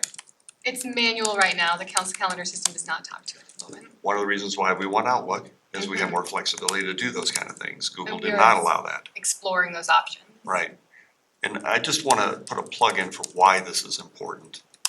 This is, for me, a strategic planning approach for the council goals is absolutely essential to our success. So at a retreat, you talk about the goals and what you hope to achieve or an objective. Then as staff, we would typically flesh that out in action steps and bring that back and have a discussion with council, and you would confirm this is reasonable. That is the basic structure for which we use then to go back to the rest of staff and identify every department that's involved at what level. And then we put together these things. This is just basic project management. Then we have a system that goes behind this that you never see. We're using all the same software, and staff has been identified, and they update this every 2 weeks. And so we, as the kind of the leadership team, then are able to take this tool and we focus our conversation quite honestly around the piece that's maybe not started or incomplete or behind. And that's where we kind of focus our energy to make sure that we stay on track. Otherwise, if you don't put systems like this in place, the chances of us succeeding in the end is very difficult. And so you have to have kind of these processes and structure in place, in my opinion, to be disciplined to get to the end. It was a tool like this that got the comp plan to the end. And this is what we're gonna use again for the code piece. And so that's why I wanna share this, is that's why your retreat is so important. Yeah, because every time we throw a new line item in there, something's gotta give. We move it around in order to figure out the resource, to make sure we have allocated the right people so that we just don't have something hanging out in time and space and nobody assigned to it. You want something, we assign somebody to it. And if you take them off of one line, it messes up that schedule. Yeah, and you know, you can picture this, that's why we have to move things around in time and space. So if we got people allocated for certain projects, they may have to finish something before they can start the next priority. So that's the detail we look at, and that's why your tentative calendar in the end is so important too, that we kind of line that up with your work plan. And I got there through the link that you had sent us. Yes, correct. So that's the other way to get there, right? Correct. Yeah, that Yeah, you link can is just say that. just the same as this from our public I website. manipulate the link though. Did you? Yeah, because it's got too much, Yes. so you had to copy and paste it, yeah. Oh, did you? It had too much extra stuff. Okay, well, I'm glad All we you're. need is a little space. Yeah, I found the same thing too. Yeah. Same thing. Cool. Anything else? That was really it, just an introduction to the topic. Let's go to the report. You have anything else? I do. Okay. If we're ready for city manager. Let's do it. Before we get to that, Sure. because we've added all these ordinances that council has directed me to change, that means we're gonna have to cancel all the council meetings in February because something has to shift. There's a comedian. That's what we have Ernie Rose for. I have a question to council, maybe this is something we talk about at the retreat. Given this whole discussion on work plan and how much we want to get done and we're all 110% behind getting it done quick, right? We sometimes have our regular council sessions that, so we have to have them because we have business matters, but they might be really short and we're done in like half an hour, which is always great to go home early on a Tuesday. But maybe we should talk about, would we be willing to do study sessions after our council meetings? You know, say, okay, if, I think we have to set some criteria, we're not trying to say we wanna be here until 10 o'clock. But maybe that's a way that we can address. And we're doing that on, I think, was it our next one or one after? January Planning on 7th. doing that The 7th, 7th, yeah. but maybe we kind of set Yeah, that's some kind always an of option. standard Definitely. that I if totally agree, meetings. totally agree. Well, and council's been great the past year on doing things like that. And quite honestly, we're probably gonna have to do it again this 2020. A lot, if we're gonna be aggressive on these codes, we gotta do it. We really do. Yeah. Alright, what's? I'm sorry. But these better treats. We need a raise. Yeah, really. So what else you have? I do have just a series of quick items here. I did send council an email this afternoon about Meals on Wheels.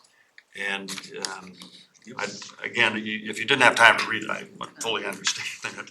But I would ask that you probably try to read that and give me some feedback by Friday.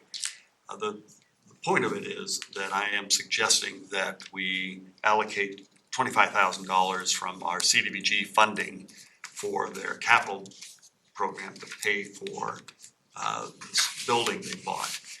And the timing, quite honestly, they have to spend their CDBG money by February. So if we're gonna do it, it has to be in this current allocation.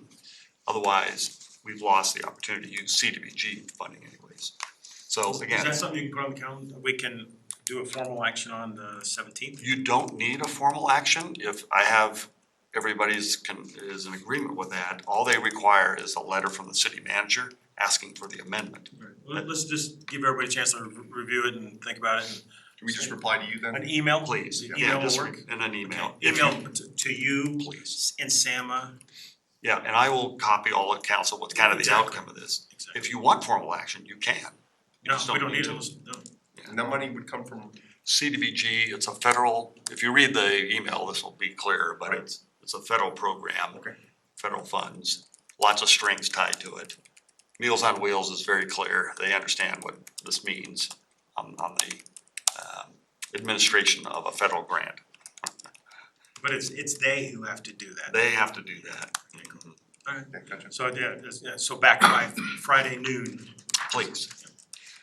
Let's see, so the other thing, the retreat for council, myself and the mayor met with David Marvin was that today already? I think it was. Yeah, all right, okay. So he's gonna be reaching out to you here probably in the next 2 weeks to try to schedule a one-on-one to kind of talk about, your priorities for the retreat and what you hope to accomplish. So Jerry and I kind of filled him in a little bit. If you can get that done in the next 2 weeks, great. You'll have some time in the first week of January if that works better for you. But time is pretty critical here because we'd like to get an agenda set here, by middle of January, so staff can prepare whatever backup information we need for the retreat. So are you sending us an email or have you sent us an email on that? It should be coming from Becky directly.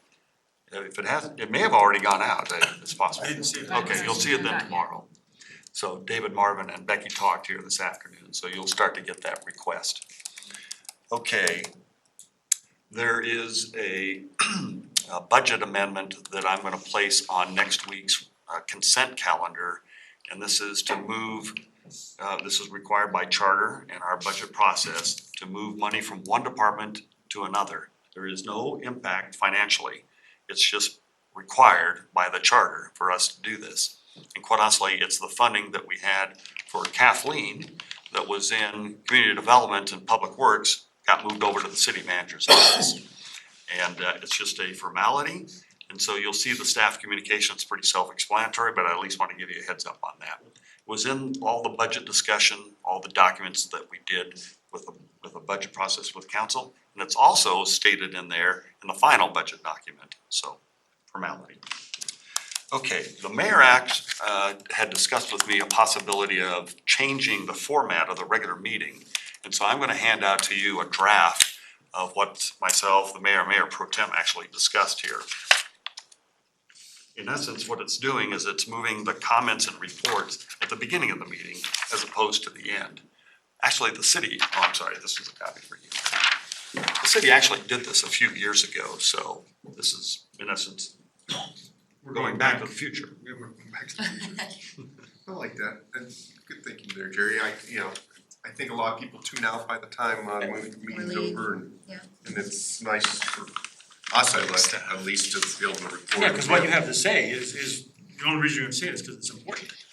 Like, Yeah, but you're right, you gotta have the audience.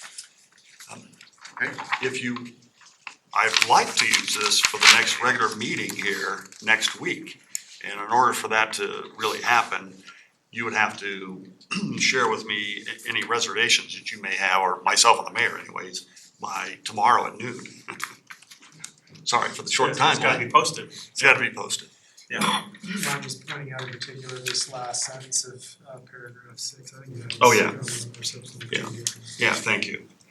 One of the things, and you probably saw this happen in the meeting here, the regular meeting last time, was I added a sentence here to kind of reflect this change, so I'll just read it. It says, "The mayor may refer the matter to the city manager and or city attorney for immediate comment after public comment, or staff may require additional information and report back to the council as appropriate." And this is a suggestion that I had made to the mayor and Mayor Pro Tem. Based on my experience in other cities, after a public comment period, many times the mayor will turn to the city manager and ask if there's an immediate response. I don't have to, or the city attorney. And that's exactly how we did it last week, and it went well. Yeah. It went really well. I think the value it adds, maybe this is obvious, that many times when somebody makes a comment in public comment, the previous approach, there was really nothing, or if it was a comment made, it was at the very end of the meeting. And so this is an opportunity here just to at least acknowledge, if nothing else, the public comment, and that staff will, evaluate, we'll get back to them, or whatever it might be. In some cases, it may be a very simple answer. Thank you for doing that. Just to clarify the timing on this, Jerry, is the intent after, let's say there's 10 people that are providing public comment, is it after the 10 people comment, then we can come back to Yes. you guys and say, okay, can you address that question, can you address that comment? It's not after each one if No, someone asks. it would be at the end of that, then I would just, and I wouldn't even say which item. I would just say, is there anything that the city attorney, city manager would like to add?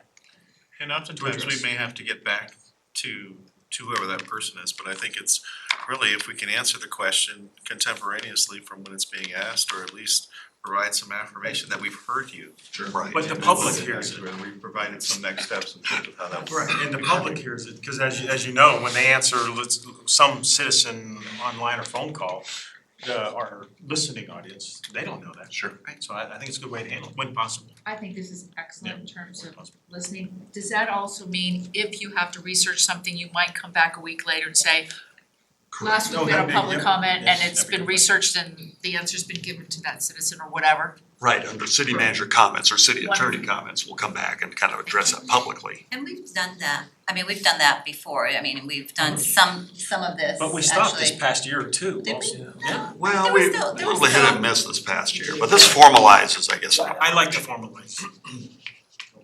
So You So it's comment back in written form. at the next meeting when we couldn't address it, right? Well, it was mostly through email. Yeah, written form, and I'm thinking of Reed's predecessor would put together some kind of Memo. a memo on it. But, we. Never shared. It never shared, I think that's the problem Right. that we're Yeah. seeing anyways. Yeah. So, and sometimes it's gonna be that way, in terms of public comment, and if it's from a legal aspect of what council needs to know, then this is an improvement. And that's, I mean, and then the fact that the comments are now in the front, if you do have to come back the next time, at least it's addressed, at the beginning and then you can Last kind of week's close the loop. public hearing, or, 2 weeks ago, so-and-so came up here. Yeah, that's kind of it. Thank you. Anything else? That's it. All right, Reed? Yeah, More so- humor? No. As probably a lot of you are aware, the FAA was going through a process called their Next Gen. And what that process is more of kind of a traffic control optimization across a lot of metroplexes. So the Denver Metroplex technically encompasses about 4 kind of regional airports, Denver being the big airport here. So what they have done is they have proposed certain route changes, certain things to make traffic purportedly safer into Denver. And that has had, potentially will have impacts on a lot of other municipalities and jurisdictions as flight paths move more from kind of that northerly direction or southwest direction, more towards over the Front Range. And they're doing this just to catch up with technology. They haven't done a lot of updates on this in 20 years. So in terms of best practices for the FAA, I mean, this is kind of what they need to do. As you look at DIA or DEN, as they want to be called now, they're rebranding. They They can't have- do constructions, but they can rebrand. They don't go to the Great Hall, but they can rebrand. They are adding to their Gate A, quite a number of, well, I guess it's Terminal A, a number of gates. They have the capacity in the next 10 to 20 years to add 2 more terminals, D and E. So that expands regional traffic, and it has an impact on a lot of our smaller airports. So Centennial is, I think it's the country's largest kind of airport in terms of multi-use type planes, and there's a lot of obvious General aviation. general aviation. And so they have a lot of different flights coming in there, a lot of different commercial flights coming in there from these private carriers coming in, private planes. So anywho, so I wanna say it's December 20th is a deadline for the FAA to receive comments from interested persons, and that's members of the public, and that can be entities. At this point, given that there's a short turnaround, the public comment period was only 32 days in terms of what sort of concerns do you have in terms of a potential shifting of certain flight paths. That potential shift, we don't know exactly what it could be. Could it be a couple more planes flying over the city of Littleton? Could it be a couple more planes flying at lower elevations because they're coming in from a different flight path? Obviously, Centennial Airport has its own issues with this because how they want to shift a lot of Centennial's flights are actually over kind of the Palmer Divide area. And anyone who's traveled between Denver and Colorado Springs knows that as far as turbulence, that's not a fun flight for anyone. So that affects their particular business model. Anywho, the thought process behind this was that the city, and it would probably be Mark Ralph, would put together kind of a list of potential concerns that we believe council as well as certain citizens within the city of Littleton may share in regard to increased flight traffic above the city of Littleton, and have that filed with the FAA during before the close of this public comment process. So we've got 9 days to actually get it done. That will allow us to have more of a standing in terms of a future iteration on their next gen plan. So that we'll have kind of a seat at the table to be able to address future iterations of their plan as it goes forward, so. Yeah, even though we're told it won't affect the city of Littleton, very little, it's still good that we're there. If we don't file anything, we're not. You don't have it standing. Yeah, so we gotta file something. Would there be, so versus each of us sending something individually, can we take a position as city council representing the city of Littleton, have these concerns, so as an entity file that comment as opposed to individuals? like, for example, we do that at Dr. Cog, like Dr. Cog is supportive of this or not supportive of this, and these are the reasons why, so. And we've done that for the city in the past on certain ballot measures at least. So what's the pros and cons of doing it as an entity versus individually? I think the plan is that it's gonna come as an entity, it is gonna come from the city of Littleton, it's just gonna be signed by Mark as the city manager. I think in the end, that's probably enough representation. I think, again, I know we have some new council members who are probably not familiar with this whole thing. So I think it's our recommendation that we go ahead and submit this letter here just at least to get standing. And at some point in time, we'll have to brief all the council again. And we'll work with Keith. Keith obviously has worked for, I think, was it Fort Collins or Loveland Airport up there, so he Yes. has familiarity with this issue. He's plugged in with the Centennial Airport Director as well as Mark knows him as well, so. Scott, yes. I was just gonna say some of the concerns we talked about potentially including, that we talked about yesterday, at the agenda meeting were additional, noise and also environmental impacts, particularly South Platte Park. Yeah, migratory flight path of, birds and the like, so we're gonna put together a letter. Are there, to that point then, apart from us as a city sending this letter, are there a few of our key partners, like the South Platte Working Group, like maybe the Highline Conservancy, I'm not sure who else, to also submit a position or encourage them to submit a position? We can certainly look into that. I'm not sure if they got notification of this or how familiar they are. I certainly don't mind reaching out and contacting them. We can't let it stop us, I mean, No. the trigger is short here, so we gotta move forward. These new patterns have already taken effect, correct? No, they're not in place yet. I had a neighbor, and he called up complaining, he says, what is going on with the flights? I said, I didn't think they took effect, and he only lives maybe a mile from me, I said, I haven't noticed a thing. Now, there was a period where they were doing, they were doing construction or repairs, on a couple. Some standalone issue, I don't remember now, but I Keith has it, he Yeah. responded to that. Yeah, there were Yeah, two I remember. runways that were under construction, it was diverting some flight traffic, maybe over to the southwest, area. Got anything else, Reed? No. And I would just say on this issue, I have reached out to Centennial, the city of Centennial, to find out what they're doing. It doesn't affect them as much, although they are very much in support of the airport, so they will be filing something for them, but it's more administrative. Inglewood wasn't taking necessarily a position on that, kind of just leaving it as it is. So those were the only two that I had an opportunity to talk with. Jerry, could I just make one, Please. just acknowledge Kathleen for her award, from the city manager. Yeah, all right. I think it was just you, right? Well, tell us. I didn't wanna leave out Sam if you want something. Mark, and what is it, tell us. Well, I think we actually had for the first year here what we call the City Manager Awards. And this ties back into some of our strategy here. You're gonna hear more about it when Noelle comes to you here, probably right after the retreat. I've asked her to come and share kind of the organizational development strategy, basically customer service with the council and what we're doing to kind of move that along. One of the pieces that I wanted to put in place was basically an employee recognition program. We didn't have any.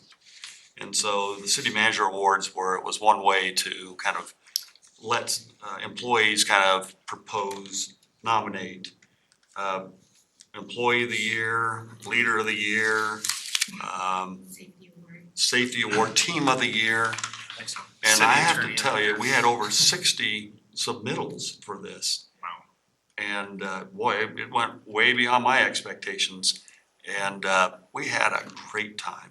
I think the comments that we got back from people was, I couldn't be more pleased. That's great. In fact, I'll have an email from a police officer who was part of the Team of the Year, was PD and IT trying to solve this records management system. And they got Team of the Year. And I got a great email from one of the officers who was involved saying, this is the greatest thing he's seen since he's been here. He's always, wanted to be part of the police department, but this kind of award system made him feel like he's truly part of the city. So that's exactly what I was after. So anyways, it's, Great. Yeah. Good job, good Yeah, job. it was really a lot of fun. You have anything else? Nope, no, I Good just job wanted bringing that to up. mention that to everybody. Yeah. Karina, you have nothing else? No? Anybody else? A couple things though, I did receive quite the voice message, and maybe you all did too, about someone regarding Denver water over by McDonald's, just. Today? Yes, I Oh, guess, nice. I'll see if I can copy it, the dictation. New pipe they just put in? I guess they're having some real issues over there for those that work and live over there, so it's. You better send it to me. Yeah, I'll send you, it's a voice message, so I'll get it to you one way or another. Okay. The other part, that the orientation, the third orientation, which was canceled from the snow, is tomorrow night At the museum, at 6 o'clock. 6 o'clock. So if you can, it's worth going to, it's a good refresher, so that you guys can be there. Also, Keith had sent us, I'm just gonna call him Jack, as is, I think. Keith Jack, the jack of all trades, he sent a email to all of us regarding snow removal, the cost, worth looking at. Also, the city attorney, he sent us something on the quasi judicial versus legislative, which is a good read also. And it's only a 2-pager. Scott, I know you love that kind of stuff. So that's all I have. Okay. We're done. Oh, I had Too a late. does anybody have an interest in getting a tutorial on Outlook? I already use it. If you need some training, YouTube, whether it's Outlook or you see your iPad or whatever it might be, just let me know. And just tell me what you would like, and I'll make arrangements with IT. Okay, Outlook, yeah, if you haven't used it in a while,